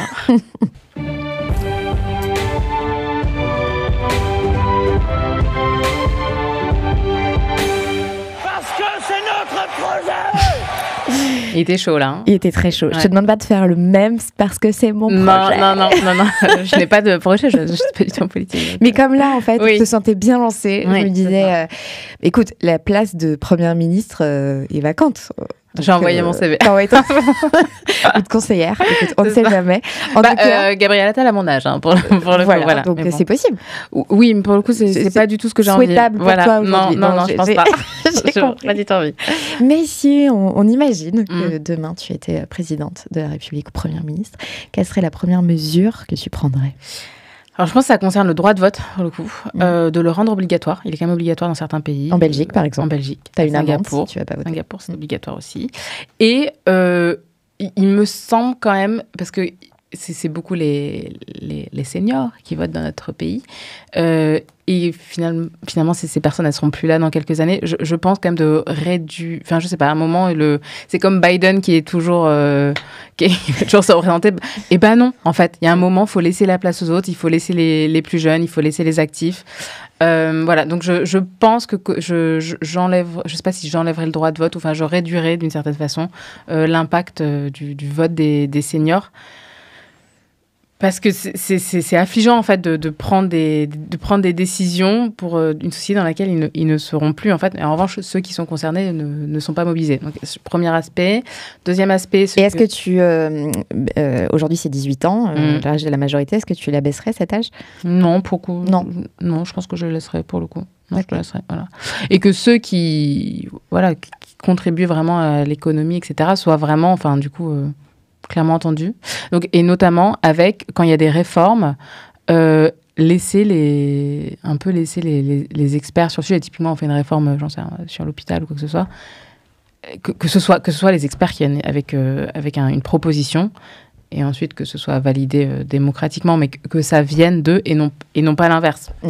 Je pense que ça, justement, je le dis chez Humantain, c'est toutes les... on peut entendre toutes les voix, mais toutes les voix ne se valent pas. Et c'est vrai. Et voilà, je dis n'importe quoi. Mon software engineer, sur les sujets financiers, il n'a pas la même voix que mon CFO. C'est un fait. Parce qu'il n'a pas la même expertise. Donc, cette partie-là, quand même, relaisser un peu aux sachants, mais de façon assez large. Et donc, typiquement, une réforme sur l'hôpital, ça veut aussi dire les sachants, c'est aussi les patients, pour le coup. Donc ça, autre aspect. Ensuite, évidemment, je mettrai des quotas pour les femmes. Alors ça, j'en mettrai pas mal, puisque je le redis, quand il y a la mixité, les performances sont meilleures, les décisions qui sont prises sont meilleures. Ça a été prouvé over and over. Enfin, je ne comprends pas pourquoi c'est un sujet. Et dernière chose, je ferais plein de choses, j'étais présidente. Ouais, c'est un programme là. Je suis lancée. C'est que quand même, je m'assurais que nos élus, les membres du gouvernement, mais aussi les syndicats, aient vraiment en fait un peu un passage obligatoire à l'étranger pour voir, peut-être dans plusieurs pays, pour voir comment ça se passe et du coup avoir ce réflexe de s'inspirer de ce qui se passe bien dans les autres pays et d'être aussi conscient de ce qu'on a de bien chez nous et que parfois il y a des petites guéguerres. Enfin, c'est comme je dis, on est souvent nos propres ennemis en fait. On se chamaille sur des choses, on perd du temps alors qu'en fait c'est pas le sujet. Le sujet c'est comment on se positionne face aux US et face à la Chine, comment on s'assure de garder un système long terme qui soit aussi bien. C'est en Angleterre, l'espérance, je crois que c'est... Non, c'est pas l'espérance de vie, c'est aux États-Unis, l'espérance de vie a baissé. En Angleterre, les gens, ils sont plus petits qu'avant. Pourquoi ? Parce que les systèmes de soins, ils sont moins bons qu'avant. Comment on s'assure chez nous de garder un aussi bon système de soins ? Je parle beaucoup de l'hôpital, mais il y a plein de sujets. Mais c'est ces choses-là, genre, en fait, tout ça a un prix, tout ça, faut le conserver, tout ça, faut l'améliorer. Il faut en avoir conscience. Et il faut aussi s'inspirer de ce qui se marche bien à l'étranger. On pourrait pas parler de l'école. L'école, je veux dire, c'est le plus gros budget. On descend à chaque fois. Mais ça n'arrête pas de baisser, l'école. Mais c'est catastrophique. Et heureusement qu'il y a des profs, des maîtres des écoles qui ont une vocation. Bien sûr. Des choses incroyables. Oui. Mais ils se battent pour avoir des moyens pour le faire. Oui, c'est sûr. Et comment est-ce qu'on revalorise ces métiers-là ? Comment est-ce qu'on donne envie aux enfants de retourner à l'école ? Il y a plein de choses. Il y a beaucoup de choses qui se passent dans les autres pays où aussi ça fonctionne. Et j'ai un peu l'impression que justement, en fait, on est tellement nombriliste, centré sur nos petits trucs, qu'on oublie la big picture, en fait. On oublie ça. La big picture, c'est, quand il y aura des postes, qu'est-ce qui fait qu'on va choisir un Français plutôt que, je ne sais pas moi, un Italien, un Chinois, etc. Comprendre que, oui, on forme comme les gens pour que plus tard, ils travaillent, quand même. Et qu'ils créent de la valeur. Ils créent de la valeur, qui vont être en compétition sur un marché mondial de talent. Et c'est là, comme le sujet. Et qui prennent, qui puissent prendre des bonnes décisions, qui comprennent, ça veut dire quoi, leurs finances personnelles. Il y a plein de choses où aujourd'hui, je pense qu'on est trop sur du micro-détail. C'est pas... Et du coup, on déresponsabilise. Et quand ça marche bien, on donne pas les moyens. Bref. Je ferai plein de choses. J'étais présidente. Je crois qu'il y a peut-être une pour 2027. Pour 2027, c'est bientôt. C'est bientôt. Ouais. Mais là, tu as déjà un bon programme établi. Je vais trouver des conseils. Bref, l'entrepreneuriat politique. Oui. Allez, relaxez-vous. Et maintenant, on parle de vous ? D'habitude, je commence cette rubrique par une question. Mais là, je vais changer. Je vais te lancer une question. Vous avez un message. Hello Jade, du coup, est-ce que tu pourrais nous expliquer quel a été et quel est l'impact de ta famille dans la réussite de ta boîte ? C'est mon frère. Paul. Ah là, t'as reconnu ? Oui. J'ai cru que t'avais un doute. Si, bien sûr, c'est mon Donc frère. c'est ton frère Timothée. Exactement. Cette question. Yes. Mais je pense que derrière chaque entrepreneur, il y a quand même une famille. Il y a beaucoup de choses qui sont déterminées par nos familles. Ce que je peux expliquer, oui, alors pour le coup, moi j'ai ma mère qui est quand même très féministe, assez engagée, qui, je pense, a fait en sorte que je ne sois pas naïve dans la vie, donc qui a beaucoup... T'as d'autres sœurs ? Œuvré. Non. Vous êtes un frère et une sœur ? Exactement, okay. Ouais. Qui a beaucoup œuvré à ce que j'ai envie de réussir. Je pense que c'était vraiment, vraiment ça. Et ça s'est manifesté comment, concrètement ? Alors, moi, mes parents, ils ont divorcé. Ils ont eu un divorce assez compliqué. On va pas rentrer en psychothérapie non, ici, voilà. C'est pas l'enjeu. Mais c'était une période où, typiquement, quand un des deux époux voulait partir, il y avait encore 2 ans de cohabitation qui était obligatoire. C'était avant 2003 où il y a des lois qui ont changé. Donc, c'était quand même assez compliqué c'était compliqué pour les femmes, principalement. Donc, je m'en suis rendu compte très vite quand, le niveau de vie, les droits des femmes, je l'ai vu très très concrètement quand j'étais adolescente. C'était pas des posts LinkedIn, c'était concret dans ma vie. Notamment j'ai ma grand-mère, donc moi je suis d'origine indienne et côté indien, voilà, ma grand-mère qui m'a dit mais surtout toujours travail, en fait, il faut toujours que tu puisses être indépendante, parce qu'elle ne l'était pas. Donc ça, j'avais quand même bien ça en tête. Après, je pense que on a tous un peu des récits familiaux.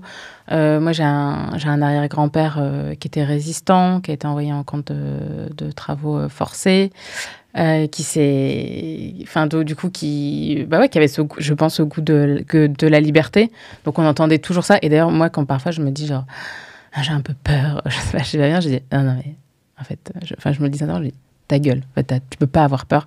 Pense à ton arrière-grand-père qui, quand lui est sorti de camp, il faisait 48 kilos, et il est parti, et il a continué, et donc tu peux pas avoir peur. Je sais pas, il faut continuer. Donc ça, c'est côté ma mère.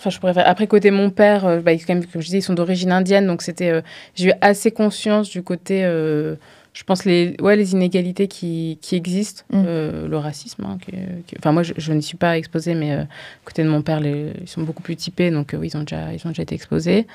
Et le côté international, ça vient, je pense, de la famille de mon père, d'origine indienne, mais en fait, c'était l'époque de l'Indochine, donc on a aussi des gens qui étaient au Vietnam, au Cambodge. Mon grand-père il est de passeport français, sans indien, né au Vietnam. Ma grand-mère, c'était au Cambodge. Donc, toujours cet attrait quand même pour l'international, pour l'Asie. Mon beau-père, qui est un grand chirurgien, pareil, le goût de toujours... donc, lui, c'est chirurgien en orthopédie pédiatrique. Donc, quand je me disais, je sais pas quoi, j'ai mal, je suis fatiguée, il fait... Ah non, mais roule, en fait, c'est son truc. Roule. On ne meurt pas d'une dent de sagesse à la guerre. Roule. Donc, c'est toujours... et quand j'avais des déceptions, il disait, non, c'est pas grave, Doudou, tu remontes sur le ring et c'est reparti, tu refais le match. Donc... T'as toujours été encouragée dans cette dynamique. Super. Oui, j'étais très encouragée. Ouais. J'étais toujours soutenue dans mes choix. Toujours. Bien sûr, c'était discuté, mais j'ai une famille qui est quand même très à l'écoute, qui m'a soutenue financièrement aussi. Mes grands-parents, ils m'ont soutenue dans mes choix d'études financièrement. Donc oui, j'étais très soutenue. Après, j'étais plutôt une enfant assez facile aussi. Mon frère m'a soutenue aussi quand je racontais cette histoire de levée de fonds, où du coup, le deal a capoté, avec le business angel qui s'est réveillé, qui voulait plus. Je me souviens, je retrouve mon frère en pleurant. Il me dit, tu sais quoi, moi, j'ai de l'argent, j'y crois vachement, je mets de l'argent chez toi. Et donc, en fait, c'était ça mon premier investissement. C'était pas des petits montants. Oui, mon frère, pour le coup, il me soutient. Je peux tout lui dire, il me soutient beaucoup. Voilà. Et quand même, donc je dis, mon associé est devenu mon mari. Donc on parle... pour le coup, je pense pas qu'on se vit comme un... bien sûr que si, on se vit comme un couple, mais on n'est pas... c'est pas le centre de l'histoire de Women Ten, vraiment pas. Mais on se soutient beaucoup aussi.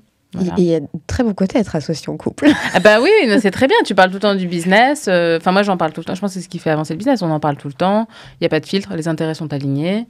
Tu peux vraiment te dire les choses. C'est Edwige Michaud de Barouders qui est aussi associée avec son mari et qui disait le gros avantage que je vois, c'est que tu peux pas mettre une merde sous le tapis quand tu te frites sur un truc, tu es obligé parce que le soir tu te vois en fait. Oui, c'est clair. Oui. Donc et tu te fais confiance aussi, c'est ça. T'as vraiment confiance. Les intérêts sont clairement très alignés. Tu gagnes beaucoup de temps, en fait. Il n'y a pas besoin de prévoir un call ou je sais pas quoi. Non, a priori, tu peux te dire les choses assez facilement. C'est ça, oui. Et souvent, les gens disent, mais comment vous faites pour dissocier ? Je fais, mais on fait tout pour ne pas dissocier, en fait. Moi, j'adore. Mais oui, j'adore, en fait, que ma vie, tout ça, tout est aligné, quoi. J'adore. Voilà. Je ne peux que être alignée avec toi. Alors moi, souvent, c'était aussi une question on me pose toujours. Tu vois, mais comment vous faites ? C'est génial. Moi, et je dis souvent aussi que ce qui aide à... Oui, dissocier, tu peux pas dissocier. Parce non, c'est ta vie. Ta vie. Mais par contre, ce qui aide quelquefois à couper, je trouve, c'est les enfants. Oui. Parce que en revanche, si on est en train de jouer avec les filles, on va pas parler du client X ou Y à ce moment-là. Non, c'est sûr. Moi, pour le coup, depuis qu'on a notre fille... qui, là, elle va avoir 2 ans, mais c'est vrai que ça m'a vraiment appris un peu à revoir les priorités, pas moi, ma vie perso et ma vie pro, mais plus aussi les priorités dans le boulot, genre qu'est-ce qui vaut vraiment la peine que je passe du temps dessus. Et parfois, d'un mini-truc, j'en faisais un peu toute une histoire. Je pense que ça m'a appris à être encore plus efficace. Très clairement. Et ça, il y a beaucoup de femmes entrepreneurs ou salariées qui disent comment je faisais avant parce que là maintenant je suis beaucoup plus efficace qu'avant. Oui, mais moi c'est un peu ce truc où parfois tu essaies un peu de régler les problèmes, ce que je disais. Et maintenant je leur dis non, je suis pas votre mère, j'en ai déjà une et je suis pas votre psy. Donc voilà, tu peux pas chercher à tout régler, il faut responsabiliser les gens. Moi c'est vraiment je pense que ça m'a fait du bien et ça a fait du bien à la boîte. Si tu avais aujourd'hui 2 heures par jour en plus, tu ferais quoi ? Je ferais du sport, je pense. Parce que là, t'en fais pas ou t'en fais pas assez ? J'en fais pas assez. Et du coup, toutes les semaines, je me dis, non, alors, cette semaine, Non, j'en fais, vraiment, en moyenne, j'en fais 2 fois, donc 2 sorts par semaine. Mais j'en fais pas assez. Et j'aimerais vraiment faire du sport et être plus au contact de la nature. Ce qui, évidemment, dans mon industrie est compliqué, puisque moi, c'est quand même les villes. Et t'as certaines villes qui ont plus de grands espaces verts que d'autres. C'est vrai. Londres, par exemple, il y a beaucoup d'espaces verts. 2 heures... Non, mais là, c'est un peu court-termiste. Non, sinon, je pense que ça me ferait du bien de travailler sur un autre projet aussi, pour encore plus prendre du recul parfois sur mon business actuel. Ouais. Mais là, j'ai pas le temps. Mais toujours autour de la tech ou complètement autre chose? T'as déjà une idée? Non, je pense que ça pourrait... Non, j'ai pas d'idée. Non, je pense que ça pourrait être autre chose. Typiquement, par exemple, les échanges qu'on a au sein du board de France Digital, quand même, ça me nourrit, ça me fait réfléchir. Je suis également rentrée au bureau d'une fondation qui s'appelle la Fondation Palladio, qui rassemble énormément d'acteurs du monde de l'immobilier. Ouais. C'est vraiment, pour le coup, c'est vraiment très, très B2B. Et donc, je suis VP Tech et Innovation. Et quand j'échange avec eux, c'est pareil, ça me fait réfléchir, quoi. Ça me nourrit, ça me fait réfléchir. Donc, parfois, je me dis, je pense que d'avoir un autre projet à côté... mais vraiment un projet que je veux construire, ça me ferait du bien. Mais encore une fois, enfin là, en plus, j'aime trop ce que je fais en ce moment. Non, mais le truc, j'adore mon équipe, j'adore ce qu'on fait. Donc, si tu avais 2 heures... Non, ça sera le sport. Le sport. 1h30 de sport, 15 minutes pour l'autre projet, et puis... De douche, et puis après, voilà. Non, mais je pense que ça serait Oui, j'aimerais vraiment plus bouger. Je trouve que je bouge pas. Enfin, mais pas juste marcher, mais vraiment... Parfois, je me dis, j'aimerais être plus active. Est-ce que... non, je vais pas commencer par est-ce que cette question du tout. On devient et on est à un moment la femme qu'on est, l'entrepreneur qu'on est, parce qu'aussi, on a eu des rencontres dans notre vie de personnes qui ont marqué notre chemin. Est-ce que tu veux nous partager quelques rencontres qui ont été clés pour toi? Oui, alors quand j'étais en Chine, donc je bossais en cabinet d'avocat d'affaires, il y avait un peu des cercles de réseau, et il y avait notamment un cercle de femmes. Elles faisaient intervenir des personnes, voilà, pour qu'elles nous racontent leur parcours. Et un jour, j'ai assisté à la rencontre avec Sandrine Zerbib, qui n'est pas spécialement connue, mais qui est la personne qui a lancé Adidas en Chine. Ensuite, elle a lancé son business, donc dans les années 80-90.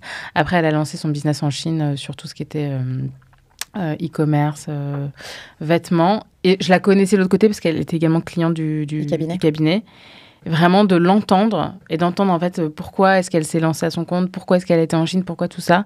En fait, elle disait mais il y a des gens qui ont genre juste ce drive et cette énergie, et moi je pouvais pas rentrer dans l'autre modèle. Et en fait quand je l'ai entendu, j'étais genre mais en fait c'est ça. Enfin je peux pas. Enfin sinon je vais mourir, c'est pas ça, mais je m'éteins. Ouais, je m'éteins. Et juste de l'entendre, ça m'a un peu réaligné, ça a conforté des choses en moi. D'ailleurs, je lui ai dit. Et c'est pareil, je la voyais faire avec son business, etc. Vraiment très, très, très inspirante. Très inspirante. Voilà. Après, je fais souvent des rencontres, mais celle-ci, je sais que ça a été Elle a été déterminante, en tout cas, pour t'aider à sauter le pas aussi, peut-être. Oui, de l'entrepreneuriat. Oui, mais je lui ai dit des années plus tard, je lui ai dit, mais vous savez pas, en fait, cette conférence. Elle me dit, ah bah non, je crois qu'elle s'en souvenait même pas. Oui. T'avais des modèles d'entrepreneurs autour de toi? Non, pour le coup, je suis dans une famille où il n'y a pas d'entrepreneurs. Après, voilà, j'ai un grand-père côté français qui a beaucoup travaillé à l'étranger. J'ai quand même je pense que je disais, on a quand même ces récits familiaux plutôt les hommes, c'est les hommes qui font des choses, qui vont un peu dépasser leurs conditions. Il y a une forme d'entreprise, d'entreprendre, oui, pour soi en tout cas. Exactement. De dépassement. Mais pas... au sens entreprise. Non, ça non. Et puis à l'époque, les entrepreneurs n'étaient pas du tout mis en avant comme aujourd'hui. Oui. Enfin, c'était pas du tout... on n'en parlait pas en fait. Donc non, mais ensuite, quand j'ai... À Sciences Po, pareil, il n'y avait pas du tout. Ensuite, un jour, j'ai rencontré... Parce que moi, je voulais rentrer dans la haute fonction publique, et j'ai rencontré des énarques, enfin un peu ce que je voulais devenir, en fait. Et quand je les ai rencontrés, je me dis, ah non, mais beaucoup, en fait, je me vois pas du tout. Enfin, ils me font pas rigoler. Non pas que j'ai tout le temps envie de rigoler, mais j'ai envie quand même de tisser des liens et que ce soit simple. Je me voyais pas du tout... je me projetais pas. Un point commun avec Vera Kempf. Pourquoi? Parce qu'elle voulait qui se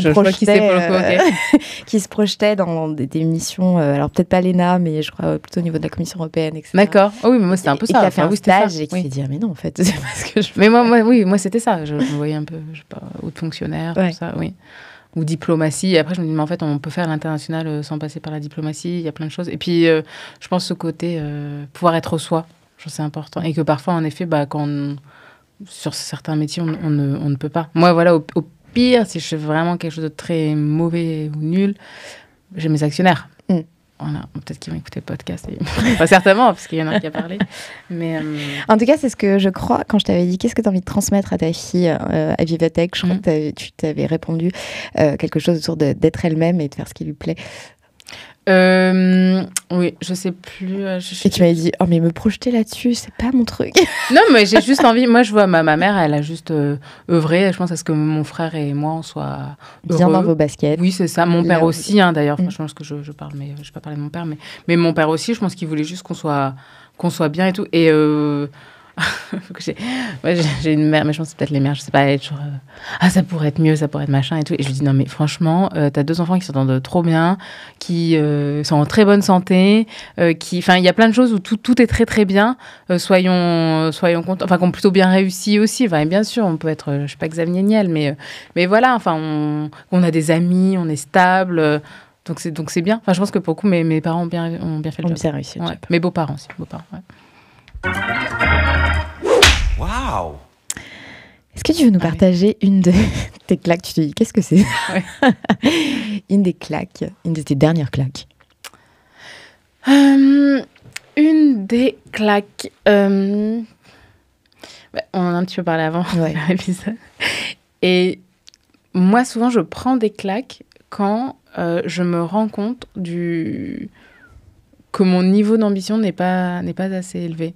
En fait. Du coup, quand je rencontre des gens qui ont fait des trucs de ma boule, pas forcément dans l'entrepreneuriat, mais qu'ils étaient vraiment très drivés, qu'ils ont réussi des choses, je me compare.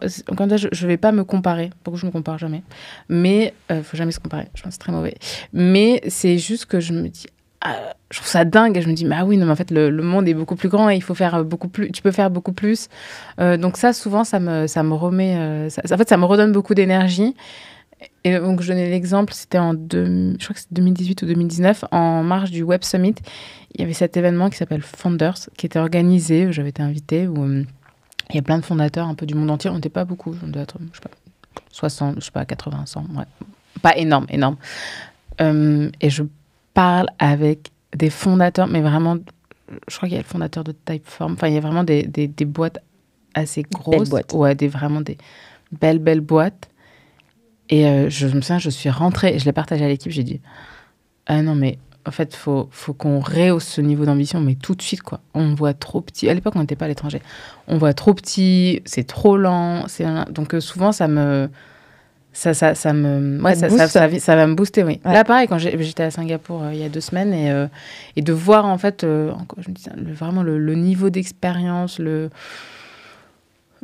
niveau d'exigence aussi. Ça me met toujours un peu des claques. Je me dis, non, mais en fait, faut y aller, là. Faut... Et quand tu dis revoir le niveau d'ambition, c'est les ambitions que tu te fixes par rapport à la boîte, mais il faut aussi que tu embarques tes équipes, en fait, dans ce relèvement des ambitions. C'est quoi? Tu changes un bout de roadmap, tu revois une manière de faire les choses pour être plus efficace. Comment tu...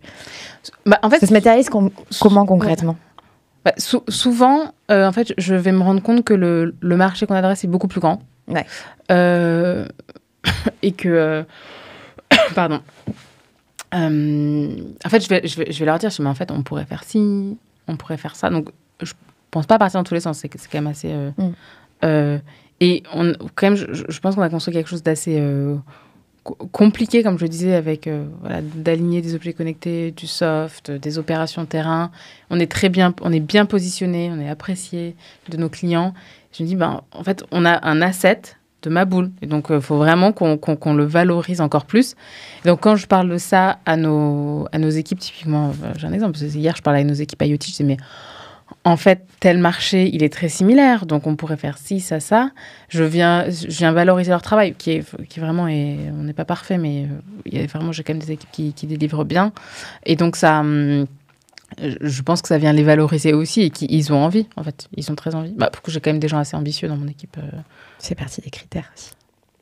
De recrutement. Moi, je regarde... Alors, c'est pas l'ambition en tant que telle, mais c'est plus un peu les chemins de vie. D'où tu as commencé, d'où tu es aujourd'hui, pourquoi ces choix-là, qu'est-ce qui... Parce que, typiquement, voilà, quand tu es passé par Henri IV, HEC et compagnie, puis tu as fait McKinsey, t'as pas un méga mérite en fait de monter une boîte. Enfin, ok, c'est bien. Non, mais je dis pas, c'est très bien. Mais quand en fait je sais pas, tu viens de région, parce qu'on dit pas province, que tu vas passer par la vraie école de la République, une école de, je sais pas, soit la fac ou une école de commerce un peu, enfin moins prestigieuse en tout cas, et que t'as un peu bataillé, que t'as essayé de faire. Enfin, je pense que là, oui, en fait, que tu t'es pris des claques pour le coup.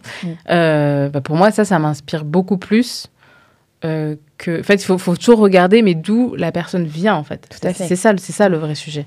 Et de quoi elle a envie. Oui, c'est ça. Complètement. Ouais. Je propose qu'on passe à ta carte blanche. Carte blanche pour 40 nuances de Next. C'est parti. C'est parti. Je suis bien motivée. Je crois que pendant que tu te sers de l'eau, tu vois, je crois que tu voulais nous parler d'un podcast que tu avais j'ai écouté. Apprécié. Oui, c'est donc le dernier podcast de Mathieu Stéphanie, Génération de It Yourself, qui a invité David Bavrez, qui est un économiste, un essayiste français, mais basé à Hong Kong depuis... je sais plus, 10-12 ans, je crois, et vraiment qui nous apporte sa lecture du monde géopolitique, la place de la tech, la place de l'Europe, et qui, en fait, pour moi, qui se passait par l'Asie, par la Chine, je vois quand même un peu ce qui se passe, et je n'ai pas cette vision, cette lecture franco-française des choses, qui en fait porte ce message qui dit en fait faut un peu se réveiller, encore une fois, faut rehausser le niveau d'ambition. Donc lui, il a ses caches, il dit faut sortir après les 30 glorieuses, les 30 glandeuses, il faut en sortir. Il faut comprendre ce qui se passe autour de nous. Donc par exemple, quand je dis faut aller en Asie, faut voir le niveau d'expérience, d'exigence, d'attente, et c'est ça qui va nous challenger pour du bon. Voilà, il porte tout ce message-là. J'ai trouvé ça très rafraîchissant, entre guillemets. Tout n'est pas politiquement correct, mais c'est pour ça que c'est bien, parce que je pense qu'en fait, il y a quand même une forme d'autocensure. Quand moi, je dis je mets le droit de vote obligatoire et les seniors, désolé, je ne les fais pas voter.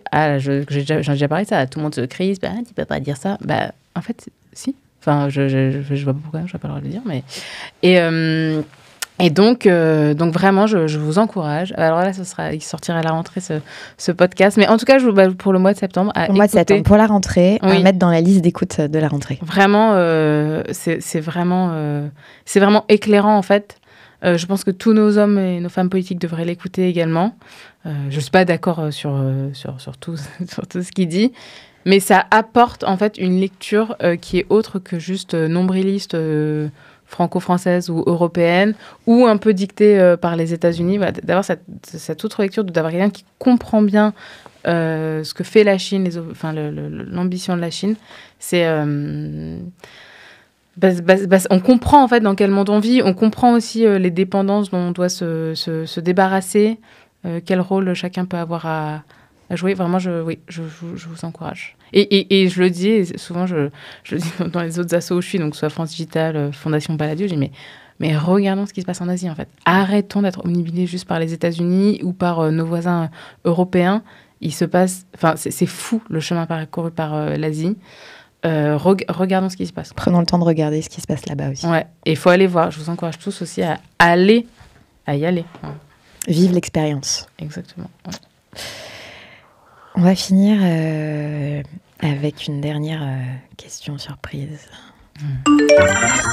Vous avez un message. Donc, salut Jade, c'est Benoît, ton cofondateur. Tu m'as parlé il n'y a pas longtemps du film Un invincible été, qui t'a particulièrement impacté de ce que tu m'as dit sur la maladie de Charcot. Et il se trouve qu'il y a, sur le modèle américain du Ice Bucket Challenge, plutôt dans les médias, un support à la maladie de Charcot. Et donc, je te propose de lancer cette initiative dans la French Tech et donc de faire ce Ice Bucket Challenge toi-même et de nommer 3 personnes pour le faire après toi. Allez, à plus, bye bye. Impeccable. Très bien. Tu as vu le film ? Oui, je l'ai vu le film. On va peut-être dire 2 mots sur le film. Sur le film, avant. Oui. Alors donc film, moi j'ai repoussé pour le voir parce que je me dis je vais le voir, je sais que je vais pleurer, je suis assez émotive. Je pleure dans les films, que ce soit joyeux, triste, je pleure toujours. Et en fait, donc je l'ai vu il y a pas longtemps, que j'ai sur mon vol Paris-Singapour. Et en fait, non, j'ai versé 2-3 larmes, mais j'étais très agréablement surprise parce que donc c'est cette histoire d'Olivier Goy qui est cofondateur d'October. Exactement. Qu'on a reçu à ce micro quelques mois avant qu'il soit diagnostiqué. D'accord. Et qui est un homme formidable. Ah oui, super. C'est incroyable. Oh, non, mais il est incroyable. Incroyable. Et c'est ça, en fait, justement, le message. En fait, il sait qu'il est condamné et il reste positif. Et il se bouge. Lui, voilà, il est politique, pour le coup. Je pense qu'il s'engage, il essaie de faire bouger les choses autant qu'il peut. Enfin, je trouve que, voilà, justement, d'une situation assez sombre, en fait. Enfin, je veux dire, c'est vraiment affreux. Il en ressort quelque chose de très fort. Alors, je sais que invincibilité, c'est une phrase d'Albert Camus, pour le coup, je crois qu'il dit « Dans l'hiver du monde, je suis ressortie avec ce sentiment d'invincibilité ». Et j'ai mon beau-père qui est fan de Camus, donc on a, et puis il est méditerranéen, donc chez nous on a beaucoup cette image de l'été, je pense, c'est important. Moi souvent quand je pose des questions, je me dis en fait il me reste combien d'été à vivre? Ouais. C'est bête, hein. Là je profite de mon été. Bon, et du coup d'entendre, de le voir en fait, parce qu'on l'entend pas, on le voit, on l'entend, qui fasse bouger les choses, en fait qui se donne cette mission. Pour laquel il n'était absolument pas préparé, qui reste positif malgré tout. Ouais, ça m'a plu, pour le coup. Voilà, qu'il soit pas... Parce que parfois, il y a un peu ces trucs, un peu la victimisante et tout. Et lui, non, ce qui n'est pas du tout sa position. Ah, mais pas du tout, ouais. Pas du tout. Et pas non plus... Enfin, il est très humain. Leçon de vie. Ah ouais, c'est vraiment... Oui, absolument regarder. Ouais. Et il ne faut pas repousser comme moi, j'ai repoussé pendant 1 an. Genre, non, j'ai pas envie, ce truc larmoyant. Mais c'est pas du tout ça, en fait. Ouais. Très, très beau. Voilà. Et donc Olivier a relancé le défi Givré, oui.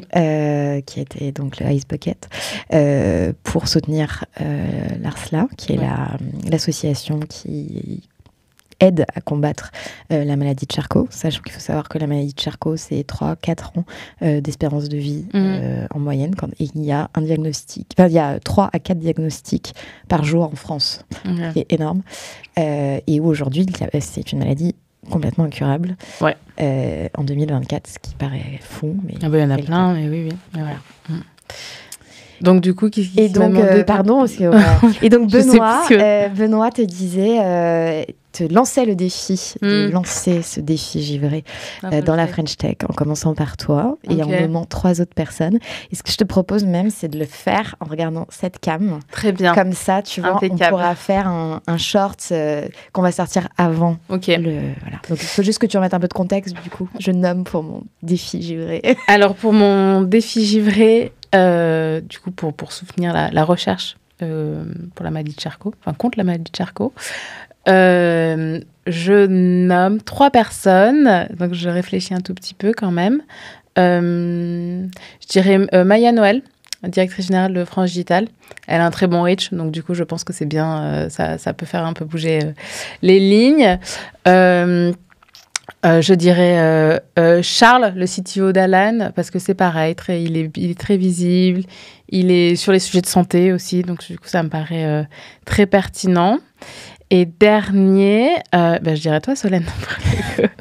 Très bien. Puisque du coup, ce qui compte, c'est que les gens puissent diffuser le message. Ouais, et je le ferai d'autant plus que je vais embrasser mon amie Caro, qui a son mari qui a été diagnostiqué en même temps qu'Olivier et qui nous a quittés. Et je pense fort à elle parce que je sais combien c'est compliqué tout ça. Et je le ferai avec joie, ce défi. Du coup, on va le faire cet été, comme ça on est sûr on va se le lancer. Et on taguera d'autres personnes de la French Tech et en dehors de la French Tech. Parfait. Très bien. Avant de se quitter, Jade, si toi, tu devais choisir une femme entrepreneur à mettre en avant pour un épisode 40 nuances de Sista. Oui, parce que ce que je n'ai pas dit, c'est que normalement, les 40 nuances de Next et les FT 120, ils sont hostés par nos amis Olivier et Thomas. Oui. Mais comme on s'était parlé à Vivatech, je me suis dit, bah non, en fait, j'ai moins envie de le faire. Donc, j'aurais piqué le micro, j'aurais pas demandé leur avis. Non, mais ça marche et donc, j'aurai la joie de pouvoir aussi mettre en avant et en lumière une femme entrepreneur que tu auras choisie. Très bien. Dans le podcast Petite Sœur, 40 nuances de Sista, qu'on a lancé dès les tout débuts de 40 nuances de Next, parce que ce classement du Next 40 est quand même très masculin. Très masculin. Et oui. Voilà. Et oui, c'est notre manière de le féminiser. Excellent, il faut. Alors du coup, j'ai réfléchi quand même un petit peu. Alors moi, j'en ai plein. J'imagine. J'en ai beaucoup. Mais alors, je ne la connais pas très très bien. On a déjeuné une fois ensemble et j'ai vraiment un gros coup de cœur.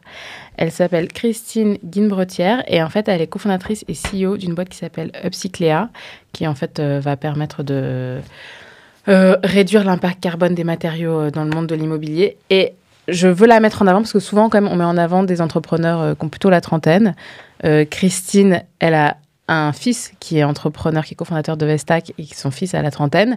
Et elle est géniale. Enfin, franchement, elle a une super vision, super énergie. Et vraiment, je l'ai rencontrée, j'ai adoré. Et en 2 mots, tu peux nous dire ce qu'elle fait ? Oui, bah du coup, elle a monté cette boîte qui vient mesurer l'impact carbone des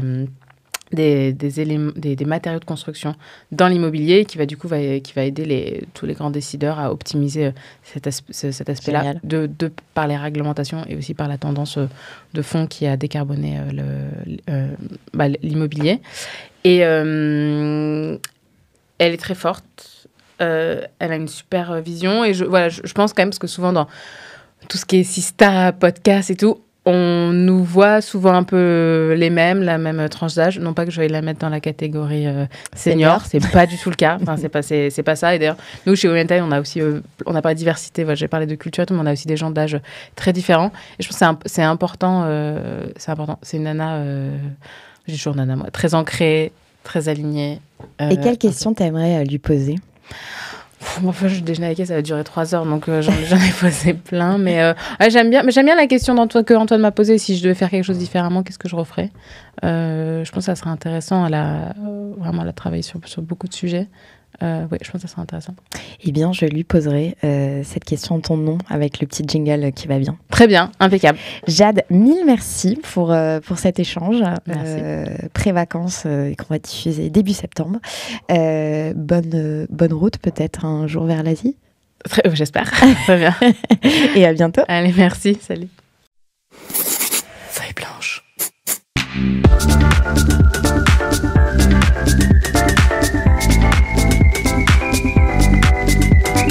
40 nuances de Next.